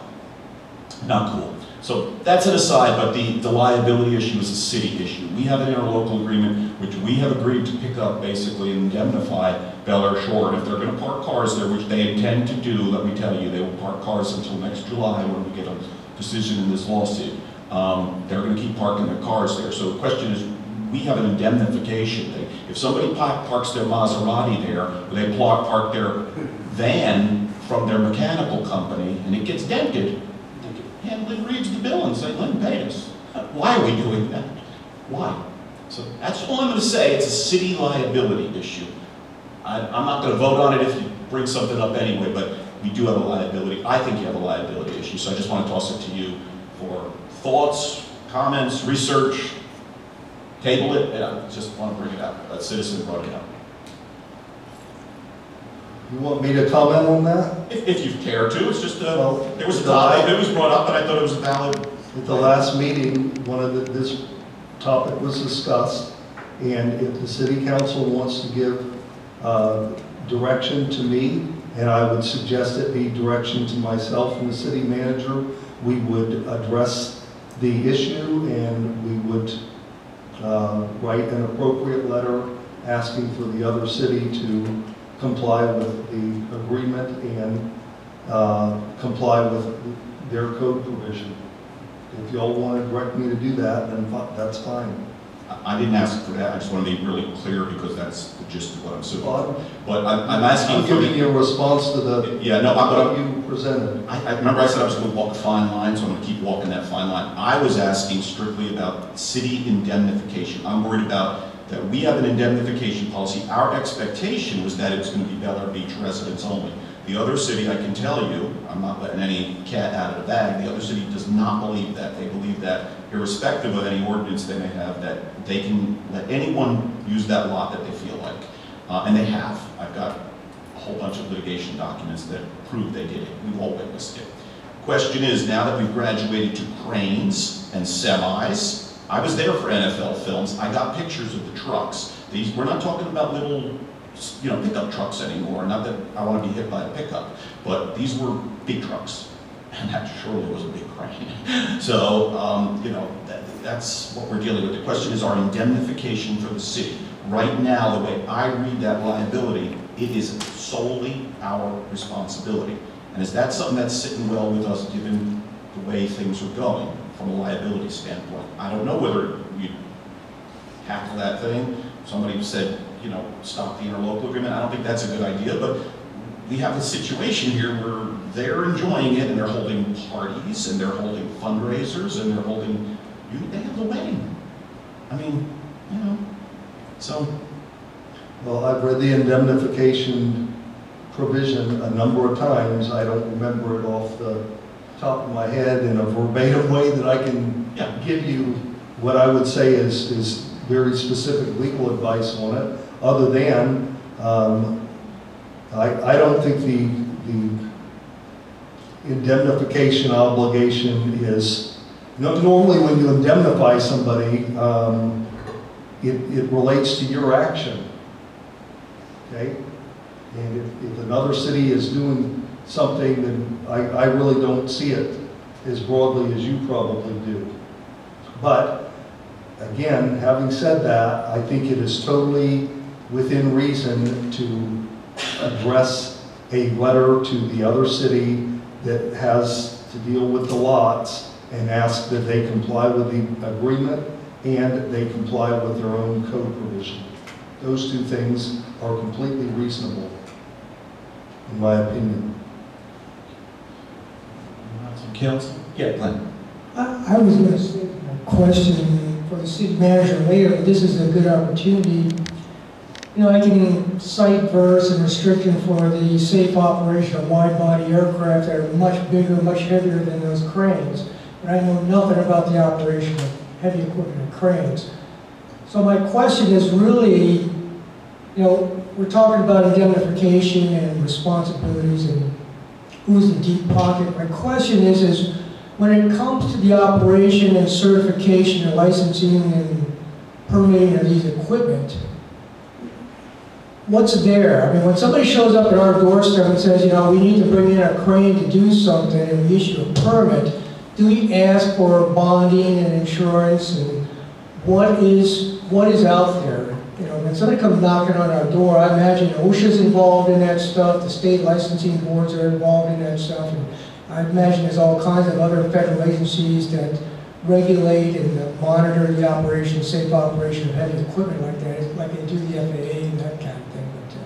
But my question is what is that order, that pecking order of whose responsibility? When things go very bad and they start looking at throwing lawsuits around, what is the order? I mean, nothing protects us. They're going to come after everybody. But my question is, who's at the head of that pyramid, say, when it comes to responsibility and fiscal liability? Well, the owner of the crane has some responsibility, and the operator, and that may be two different people, and whoever the contractor is. I mean, there's a number of potential defendants if something goes wrong. If it's the city-owned lot, then, or it's in trust, then there's potential liability there. There's those things, heaven forbid, if a 100-pound or 120-ton train crane collapsed, there's going to be plenty of defendants to go around, and I don't think it inures to whoever allowed it to be done. I mean, my understanding is that the crane being there is one day the crane's suddenly there, and I'm unaware of the situation entirely, other than it was brought up at city council meeting before.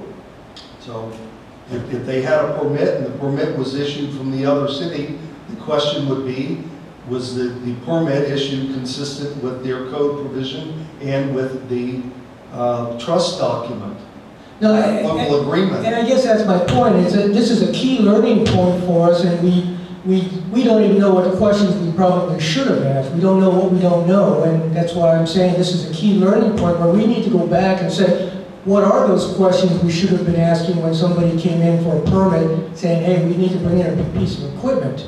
Well, obviously we're learning some things here for the next go around, and are we archiving these lessons learned? So I guess we need to go to the experts and the state regulators and that sort of thing and say, hey, what bonding is out there? What should these people have when they come knocking on our door saying they need to move some equipment within our city?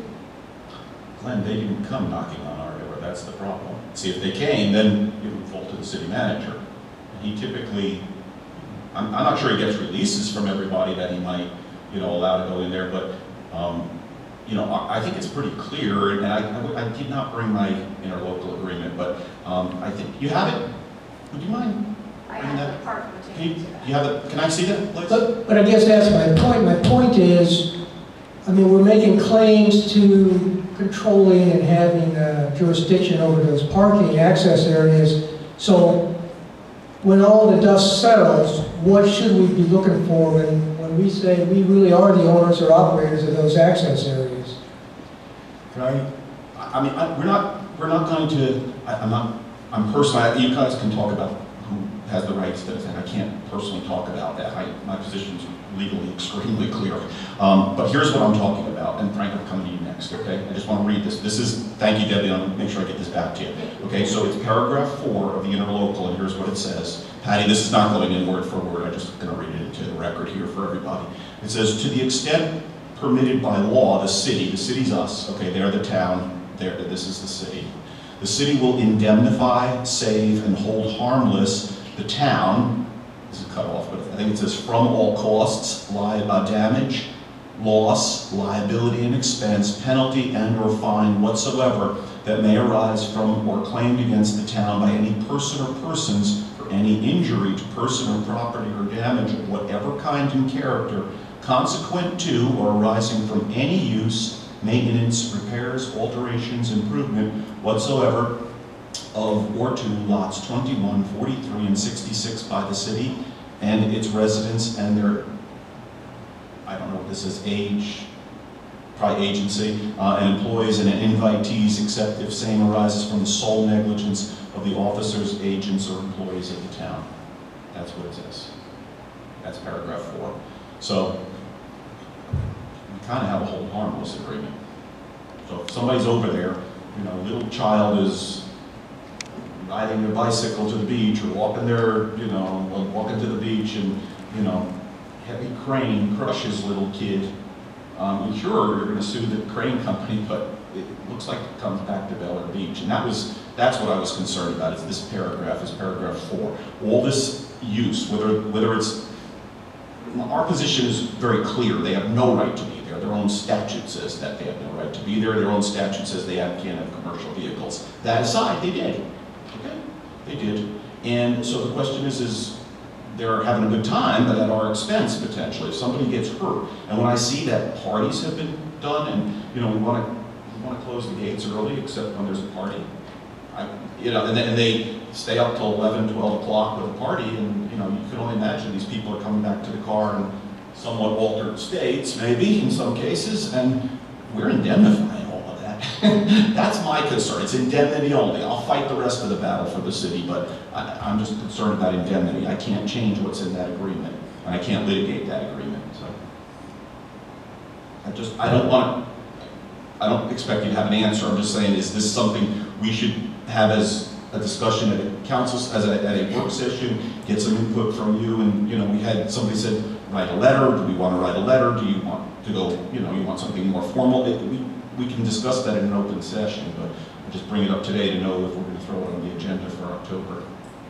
Well, two points. One, the only thing I know about this situation is what I've been told at city council meetings. So I am not going to take issue with anything that has been discussed, other than to say I today would like to make sure, before I make any grand pronouncement about anything, that I have all the facts in front of me. So that's one point. That to me is only prudent. Second point is you read the provision, and I accept the provision as what you stated, but normally you don't get an indemnification benefit from your own conduct. Okay? So, you know, that's a general statement of a legal concept. And to Councilmember Gunn's point, you know, you can't change what's already happened, but you can make sure that situation doesn't happen again. And the way to make sure it doesn't happen again is for the council to give the city manager and I direction to address the situation. So that's my answer. I disagree that this is so as broad as you say it is. It talks about arising from use, maintenance, blah, blah, blah, by the city and its residents and their agents, employees, and invitees. The crane operator is not the city, a resident, its agent, or its invitee. So I can't see how we would be required to indemnify them for that. You're not indemnifying the crane operator. The invitee is me and you who have a sticker to go and use that. Well, I don't even need a sticker. Yeah, no, we live here to use that. So we're the invitee that you have to indemnify. So if I get hit in the head with the crane and paragraph 4 comes up, you know, anybody's going to come up and say, I'm the invitee. We're not indemnifying them. It's not our behavior we're indemnifying against. It's someone else's, what I think is illegal behavior, but that's debatable. I disagree with your legal opinion. Okay, that's fine. I mean, bottom line is, you're on notice, there's potential liability. The question is, what do you want to do about it?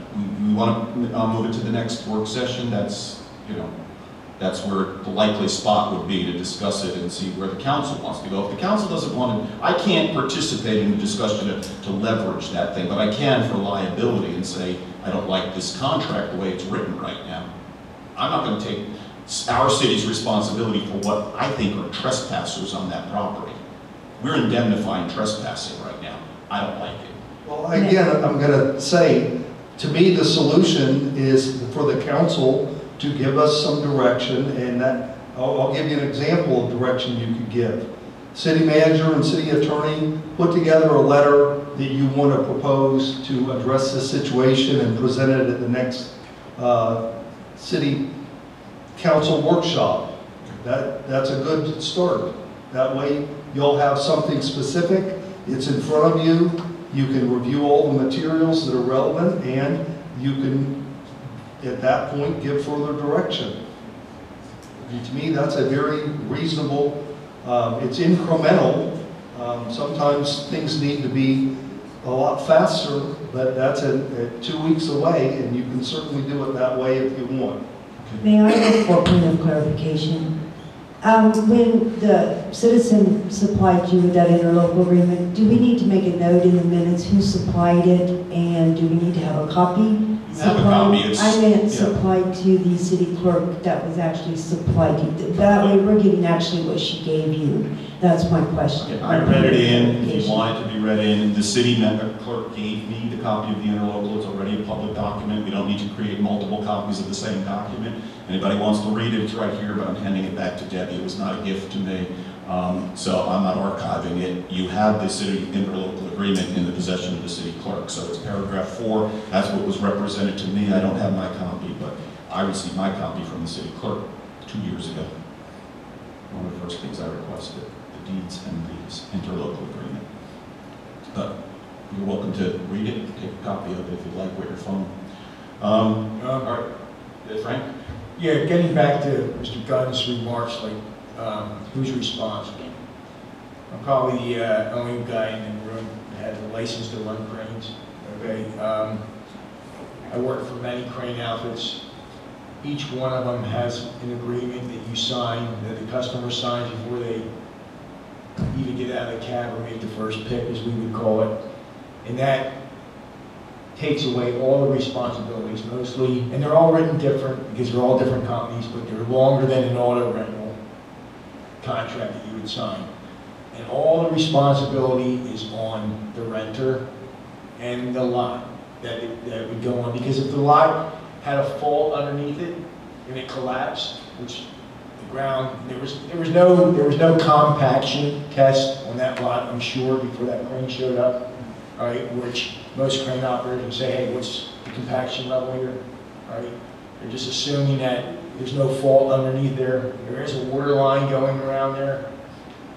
So I read that interlocal agreement saying that the town is not going to be responsible for anything. Whether we are responsible, Mr. Doran, you might have a point. Mr. Mayor, you may have a point. Bottom line is, if you keep allowing equipment on those lots, they're not going to be lots anymore.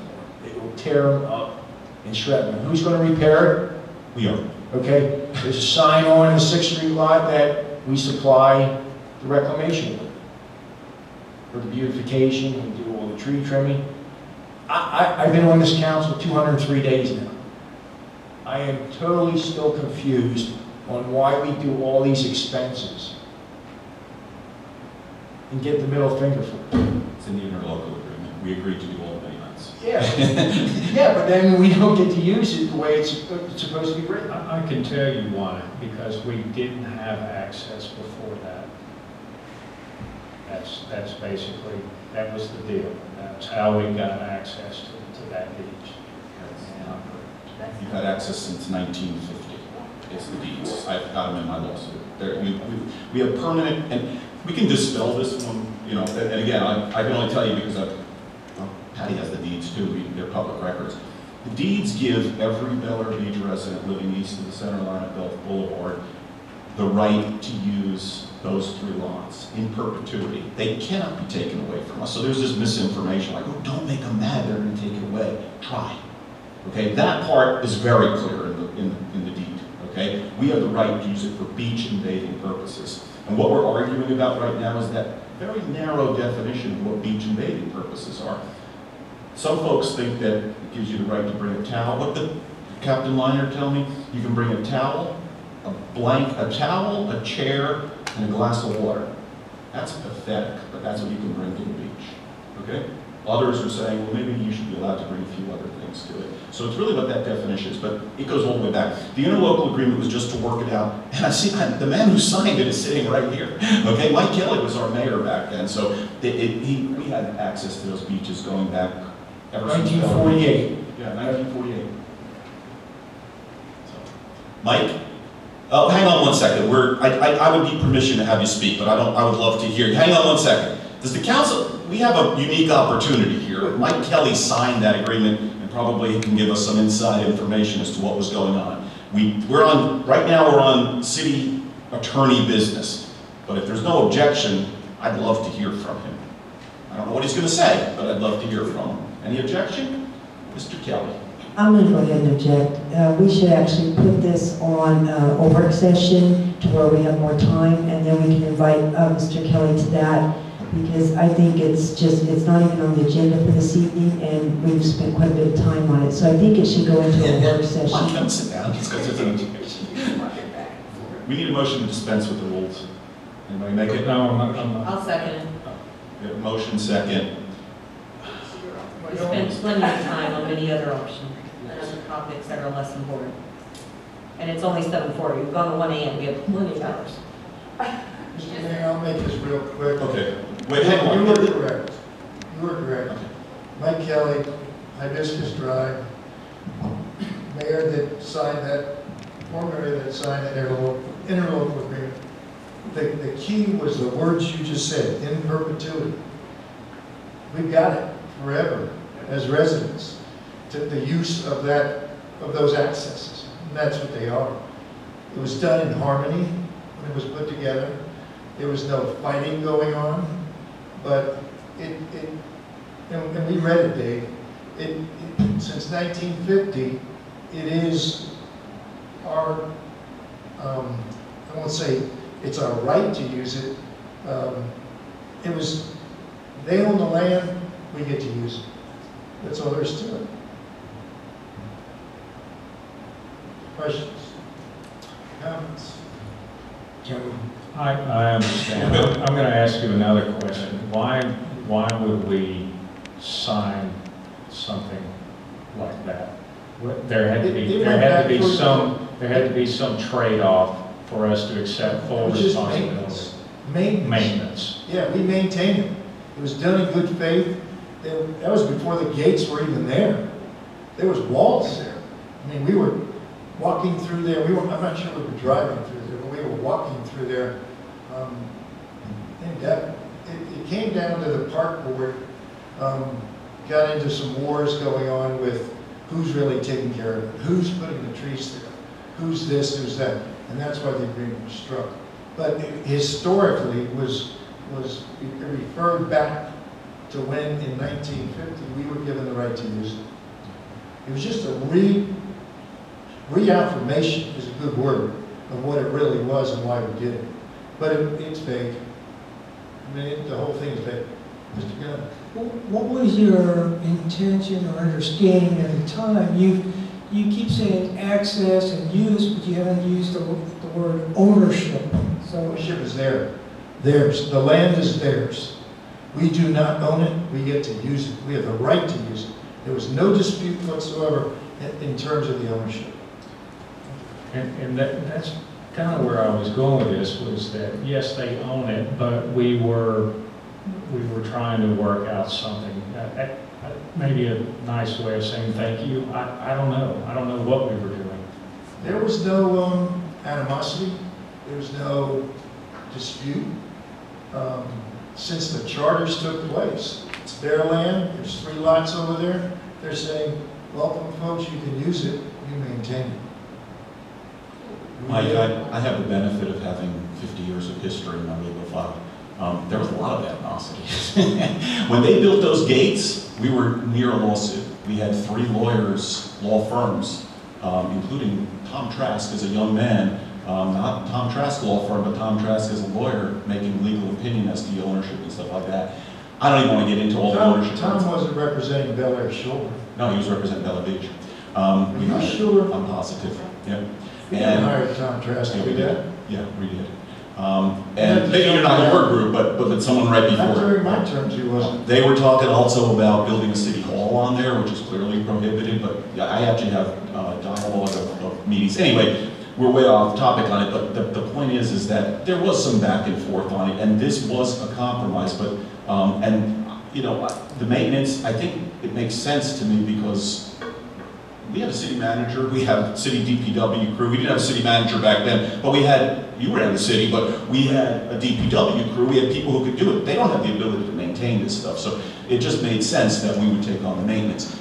My only question is, you know, things have changed over time, and now, you know, they weren't parking cranes there way back when, and they weren't parking tractor trailers, so that's, mine was strictly a liability thing. Should we be indemnifying them, and that we know that it's happening, then it goes to what Fred's point was, which is the point I'm not going to participate in, but does this council want to tell Fred, write that legal cease and desist letter? Maybe we should. As a resident, hearing what you're saying, wholeheartedly, I agree you should give Fred absolutely tonight and do it and put him on notice. It's nothing more than protection of our citizens. I urge council right now to do a consensus vote and do it. But there was no trade-off, Dave. Strictly maintenance. There was some really irritable park people on the board at the time. They were creating wars, real bad wars, with what was going on between the two communities. Relative to the types of trees that were out there. It was really stupid. And the whole thing had to be calmed down. We did. No trade-off whatsoever. We just said, we, the city, will tell our people what to do, what to put over there, and how to maintain it. And it was pretty simple. It's only 3 pages long. You know, we didn't do a dictionary of information on this. But I urge you to tell those folks to... We can't do that one tonight, but it's going to come up on a work session. And I'm going to recuse myself, but I'm going to talk before I recuse myself. I don't think it needs a vote. Right. We could just have a consensus. I'll be happy to do it. Consensus works. I can't consent on that one only because of the legal situation. So if you want to entertain it tonight, we can do it. We're in city we're actually out of our regular agenda here, so I'm going to say do it at your next meeting, but you're going to chair. I'm telling you in advance. I am going to say something. I have that right before we do well, actually it's a consensus, so I don't have to recuse myself. But you get real complex here, and you can simplify it and just tell them to do that. That's my recommendation as a citizen. Well, it helps with liability. At those 3 lots, I don't know if there's 3 plaques, I know there's at least 2 plaques going back to like in the 60s. Stating Bel Air Shores, Bel Air Beach, working together to improve these easements. And there's plaques right when you go onto the beach right there, and they're still maintaining. Now, Mr. Chairman, you said there was problems going back to when the gates were put in. I guess that was like 16 or something like that. But when I moved here in 14, I never had. Gates go way back. They go back to 2000. I'm talking about the redoing of the gates. Yeah. We put it back in 2003. They put them in. We didn't do it. Okay. They said, this is the way it's going to be. I understand. It does a bad blood. And I don't understand how that bad blood had created, because I've only been here since 14. And I never had a problem up until this beach shade incident. It was all about maintenance. And what people said that we're going to do or we're not going to do, what we heard from our park group, it was absurd. But that's history too. Yeah. They put the gates up because they chose to. If they want to lock those gates, they can. Yes, we can use it, but they can turn around and say, we're going to put a 3-foot gate there and you can't drive here anymore. And we're going to put a lock on it. So keep it civil, keep it calm, and Bel Air Beach, you can use it in perpetuity.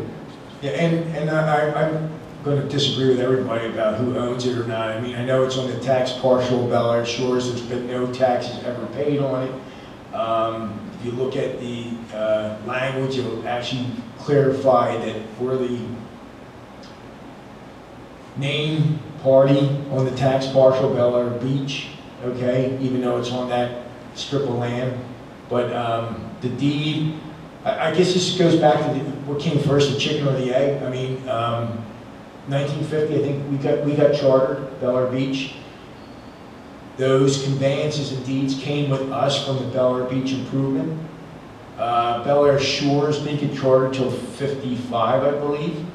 They were charted over 3 different names. But Well, it was the town I'll of help you Hall. out. Yeah. The ownership resides with them, but what their type of ownership is different than the type of ownership that you or I have of a house. It's not unfettered stuff. They can't put a city hall there. And the way I read it, and that's not just me, but a lot of lawyers that I think are quite more talented than me when it comes to real estate law, have read it, that they hold that as trustee, not to do whatever they want with. And my backup for that, and I'm not telling you anything, folks, so don't go call your friends in Bel Air Shore that Manzo gave away the secret. It's right in my complaint. It's in their corporate formation. They hold it as trustee. That's why. I agree with that. That's why I'm trying to remove them as trustee. We'll see if I'm right or not. I don't know. This is a long way. Thank you, Mike. Thanks for the insight. Very nice to have you here with that. This is a long way from what I started out with. It is. But let me give you some things to think about. There are 4 relevant documents. One of them is the trust document. The other one is the interlocal agreement. And then both the City of Bel Air Beach and the Town of Bel Air Shore each have ordinances that relate to the beach access lots. Those are the 4 relevant things that should be considered. Having said that, I don't think it is highly controversial that a letter be prepared and presented at the next workshop that points out that to me, the 2 things that are easily identified as the crane and the issuance of permits. And those be the examples that are put in the letter that Lynn and I would put together. And the council, y'all have divergent views on all sorts of things. I would feel better presenting that letter to y'all at a workshop, and then you have something specific to discuss, and you can tweak the letter if you want, or rip it to shreds and throw it out if you want to do that, but at least you have something specific. And to me, the thing to do is to put the other city on notice for non-controversial things like comply with your own code provision and comply with the interlocal agreement that obligates you to do certain things. I don't think the obligation is a one-way street, and it would be my hope that if you presented that kind of a letter, the other city would take it under consideration, and hopefully we would get a resolution that would benefit everybody. For the next the work session will be scheduled. Lynn, tell me if I'm running into anything holiday-wise or problem-wise. The 18th of October is the Monday. Is that it? That works for everybody? Council? Not for me. Not for Frank. Doesn't have to be a Monday. We have flexibility. Because Tuesday, Frank. I'm going to be going probably that whole week. That's the problem. We can move it to the following week, which would be the 25th, 26th. Is it better for you? Monday the 25th? Not there. Anybody have a problem with the 25th? I do. I'm not going to be here the 25th. Are you around 26th or? Yeah. Okay, 26th. That's a Tuesday. No. What's wrong with I mean, we got a quorum, right? I mean, that's. Yeah, It's it's too close to the next meeting if we push it out that late. I'm better towards the middle of the month. So let's stick with the 18th then, and then Frank can phone in. I hope it's better than last time. Frank, that phone hooked up. 18th. So is that enough time, Fred? If you put together that? Of course. Okay. But y'all need to tell me what you want to do. Well, I think you heard kind of. I'm going to tell you when it comes to that letter. I can't say a word, so I'm not going to say a word. I'm only on live. That's fine. I'll sum up what I think. Everybody else can talk. I think he's being proactive here and he's looking for a consensus, and I say I agree. Let's start working. So we have Glenn and Leslie. You're good. Yeah. I'm not going to say a word. I'm good. Yep, good. Rita? Yep. Robin? Okay. You've got consensus. Okay. With me not. Lynn and I will put the letter together, and it will be ready for the meeting on the 18th. Okay. Perfect. Okay. Sorry we got into a big discussion that probably one of the longer city attorney ones. Do you have anything else? Okay. City manager. Yes, Mayor and Council, I did send, after the 27th, I did send the letter to Bel Air Shore about the buoys, but it appears we're going to do something different maybe. But that's already been sent. Just to give you an update on the rescue funds, they did come in. Originally, we had to give them our first report on the 31st of October, but that was changed last week to April of 22, so much better. And they didn't have the report format together anyway, so. For the work session next time, we're going to bring what do we call it, a clean copy of the sign ordinance. Okay. I'm also going to bring you some concepts of the size of the boards because or the signs, because I think what I heard 3x5, 2x4, and they just get bigger. So I'm going to bring something to the meeting so you can actually see the size. So Patty's going to be on vacation next week. So for the work session, if you want to put anything on that agenda, we need that agenda item by noon on Thursday. The items that were tabled tonight should automatically be on. Yeah, those okay. That's everybody. All the items that got tabled tonight automatically session. That's what's all of our intent in tabling them. Right. So if you have anything else you want to add to it, please get it to Patty by noon on Thursday. This Thursday? This Thursday, because she's going to be on vacation next week, and you'll get the agenda. It'll come out Friday, so she's going to be on vacation. I'm sure you already noticed the speed monitor has been put at the bridge and over on Gulf Boulevard, and the county is working on the intersection changes with the turn lanes and stuff. So that's all I have. And did they put a traffic camera on the bridge? We noticed a new camera up in the middle of the bridge. I don't know that they did, but I'll ask that. There's one up there, yeah. Up high? Yeah, up high, in like our side of the bridge. Okay. It's all doing it. Okay, yeah. There's one up there. Maybe they're spying on us. We gotta find out what they're doing there. Well, we've talked to them about, because we even had some more discussion about the intersection, because they said, well, the traffic numbers are lower and this, that, and the other. Well, we're talking about September. We're not talking about June, July, and August, and Easter, and other times. So they are going forward with the intersection changes that everybody talked about with the 2 left turn lanes to see if it helps. But I did notice on Gulf Boulevard today, going that way, a lot of brakes. So, they're looking at it and they're paying attention. So that's it. Question. Do you know what happened last night in that intersection? Where? It was shut down. The entire intersection was shut down. They didn't tell me about anything today. Intersection at Causeway? Goes down just after you make the right turn with the causeway onto Gulf Boulevard. They completely closed traffic. You had to go all the way around to get home. Well, the reason I probably don't know is because Captain Reiner's out this week, so because usually he's the one that sends me what happens. Do you have any question? Yes.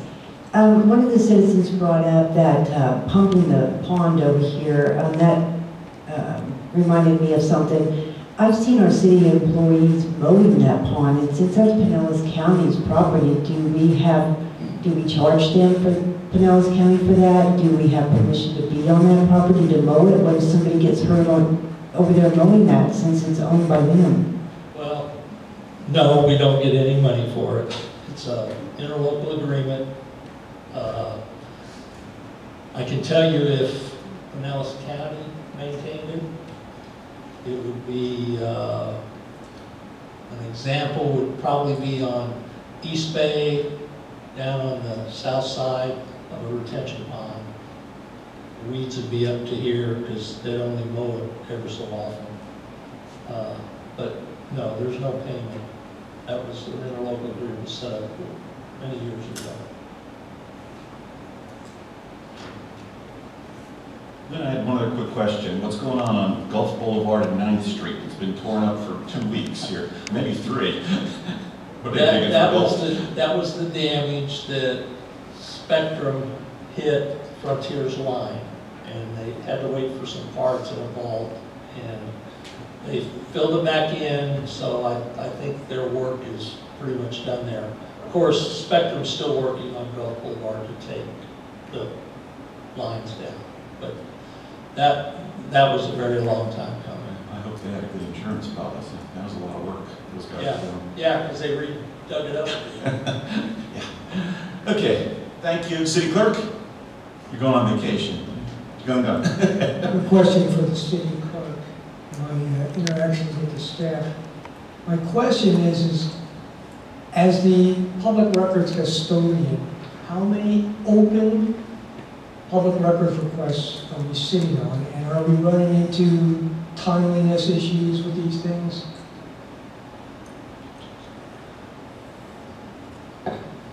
Yes, right now, I'm not sure the exact number, but I believe it's 12 open ones right now. That's open, okay, we've closed a lot of them. As far as timeliness, yes, because some of them are so, there's so much involved in them, and we're having to have our IT consultant, he actually had to research and work with it and experiment how to actually get what was being requested. He's finally figured that out, so now we have to do the process for each one. Okay, so what's the get well plan and all of this stuff, and how do we make this go away and get better with it? And what's the time frame for this get well plan? What do you mean exactly? Well, I mean, you're sitting on open public records requests. What's the issue? What's the get well plan for solving the issue and moving forward and clearing off your docket, because you're busy and it's impacting your other duties? We don't have a program that will actually search, like some, you know, if you have a larger city, they have a program that'll search and redact and everything else. We don't have that. So we're having to use a program that he found, and it's a little bit cumbersome, and so it takes longer, and we just have to go through the process. That's all we can do, and then we have to physically look at each one and redact from there, but we have to look at each one. And as long as the city attorney has said that as long as we're making a good faith effort, which we are, I mean, we work on it continuously, then we're complying, and you know, we try to get them out as fast as we can, because that's what we want. We want people to be able to get the records they're asking for. Can I add something to that right quick? Sure.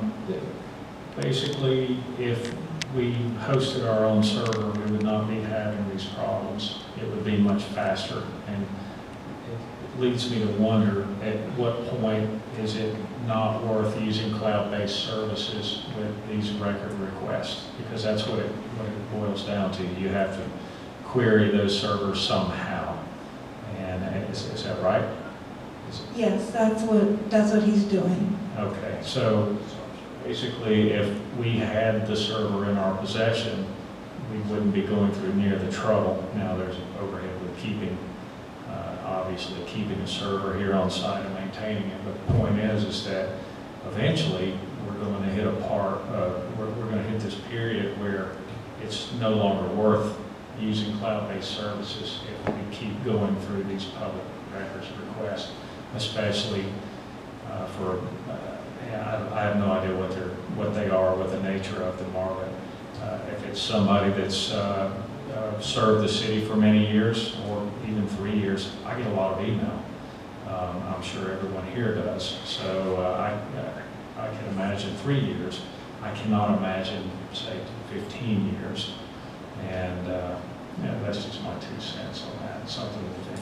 It's not only a technology-based issue, though, right? There's reimbursement issues, and there was some concerns about getting an AG opinion on reimbursements. Where are we with that, and how are we going to solve that issue?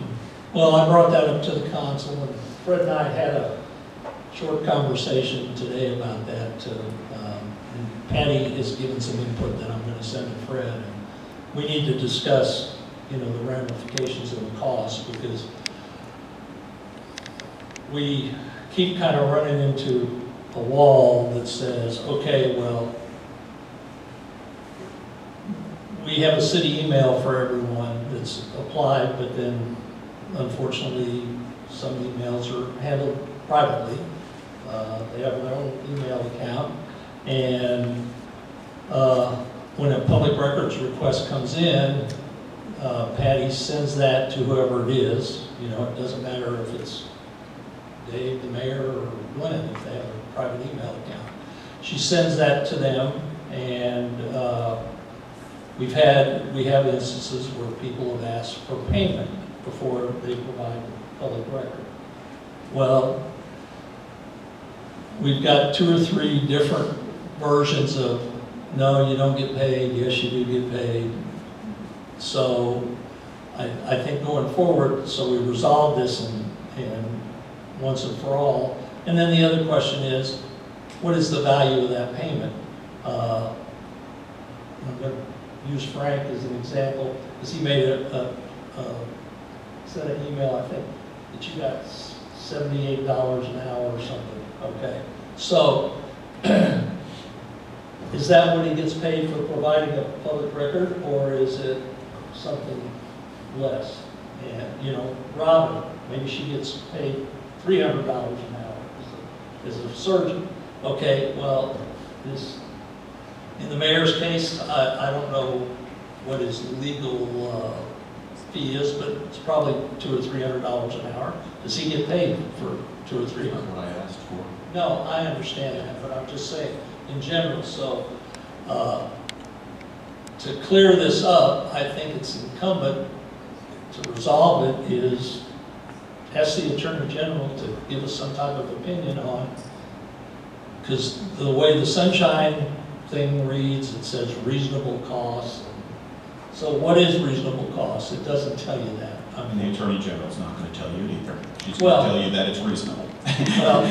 Well, I think the question that I'm trying to get resolved is, because we received 2 or 3 different opinions, is there payment for that or is there not payment for that? That's what needs to be resolved, really. And that's kind of where I've talked to Fred about. We can discuss this at the work session. I know this book backwards and forward. I wrote you the law on it. I'll be happy to go through this again for probably the 4th time. The rules are crystal clear, and they're not clear at all. Okay, so it says reasonable, and that's what the Attorney General's going to say. The county charges, I think, $71 an hour. So just full disclosure, I was asking for $75, which is the absolute lowest rate I charge anybody, and that's the state of New Jersey. And they pay their bills. Not everybody who's requested records pays the bills with me. So, I'm just saying, I mean, so if the county, you know, so we're not, and the Attorney General's opinion too, I mean, let's talk about this at the meeting, but it's an opinion. She's not the Supreme Court. It's a legal opinion. You have 4 lawyers with 4 opinions, you have a 5th lawyer with a 5th opinion. It's nothing but persuasive. So it's not going to stop anything, and we're going to spend a lot of money. I read the letter back and forth, because I did request that letter, and Fred put a lot of work on that. Rightly so, he was asked to do it. So, so we can talk about it at the next meeting. Glenn brought it up. We certainly can talk about it, but you know. We just want to clear it up so Patty has some guidance to go forward. Well, you run into an issue though, is if someone wants to use their private server, their private email, whatever, everyone here is provided with an email address. If you choose not to use it, well, now we don't know what to do. We don't know how to handle it. And, you know, we're always going to have 1 or 2 people that want to conduct city business on some other type of email, and that's where the problems start. That's where it's too difficult to nail down how do you pay somebody. Because you wouldn't have to pay them at all if they were using the city's mail server. President Otero doesn't use the city email. I don't use the city email. Nobody on any one of the parks boards, planning board, or any of the others are even supplied with city emails. City email, my city email has been hacked 3 times. My personal one, 0. I'll stick with mine. That's it. It's real simple, okay? And I have every right to use it, and so does Leslie, and so does Glenn if he chooses, and anybody else. And we do know what to do. It says that the person's an agency, and the agency is allowed to charge a reasonable fee. And if a requester has a problem with that, I said this to a person one time who made a big issue and wrote a big letter. I said, this isn't the forum. The city council can't help you with this. The city manager and city attorney and city clerk, they're just the messengers. Don't shoot them. Your avenue, the book is clear. You have to go to court. And by the way, if the person who says, I'm going to do this is wrong, you're allowed to get legal fees. So by all means, if somebody thinks it's wrong, there's an avenue for that. It's the court here in Pinellas. So take it to court. That's the way you do it. Why we're spending a fortune on something that's really somebody else's responsibility, I don't know why we're doing it, really. It's very easy what you do. Patty's done it with me several times. I'm not sure about other people who've had private servers, but plenty of people have used private ones in the past. It's completely your choice, you know. So, but we can talk about it. Let's add it to the work session next time, and we'll take Glenn's comments, and we'll see where we go with it. If everybody has a consensus that they want to go forward, that's fine. We'll spend the money. I'd be glad to. I can't see your face, right? Any other comments from the city clerk? Questions? City council comments. We start with Robin. No comment. No comments. Frank Banker? Just that our last work session, Vice Mayor Gaddis and you, and we were discussing a peaceful resolution in these meetings. Kudos to you. Tonight went great. I'm sure ad will stop will go down, but yeah. Good suggestion, hope it goes well. All the others. Tonight's meeting was wonderful, so. And so was that work session. Anything else, Frank? Leslie? No comments. Rita Slow?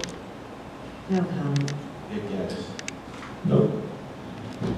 Thank you, everybody, for coming, and thanks for the good meeting. And our work session is going to be in 2 weeks on the 18th.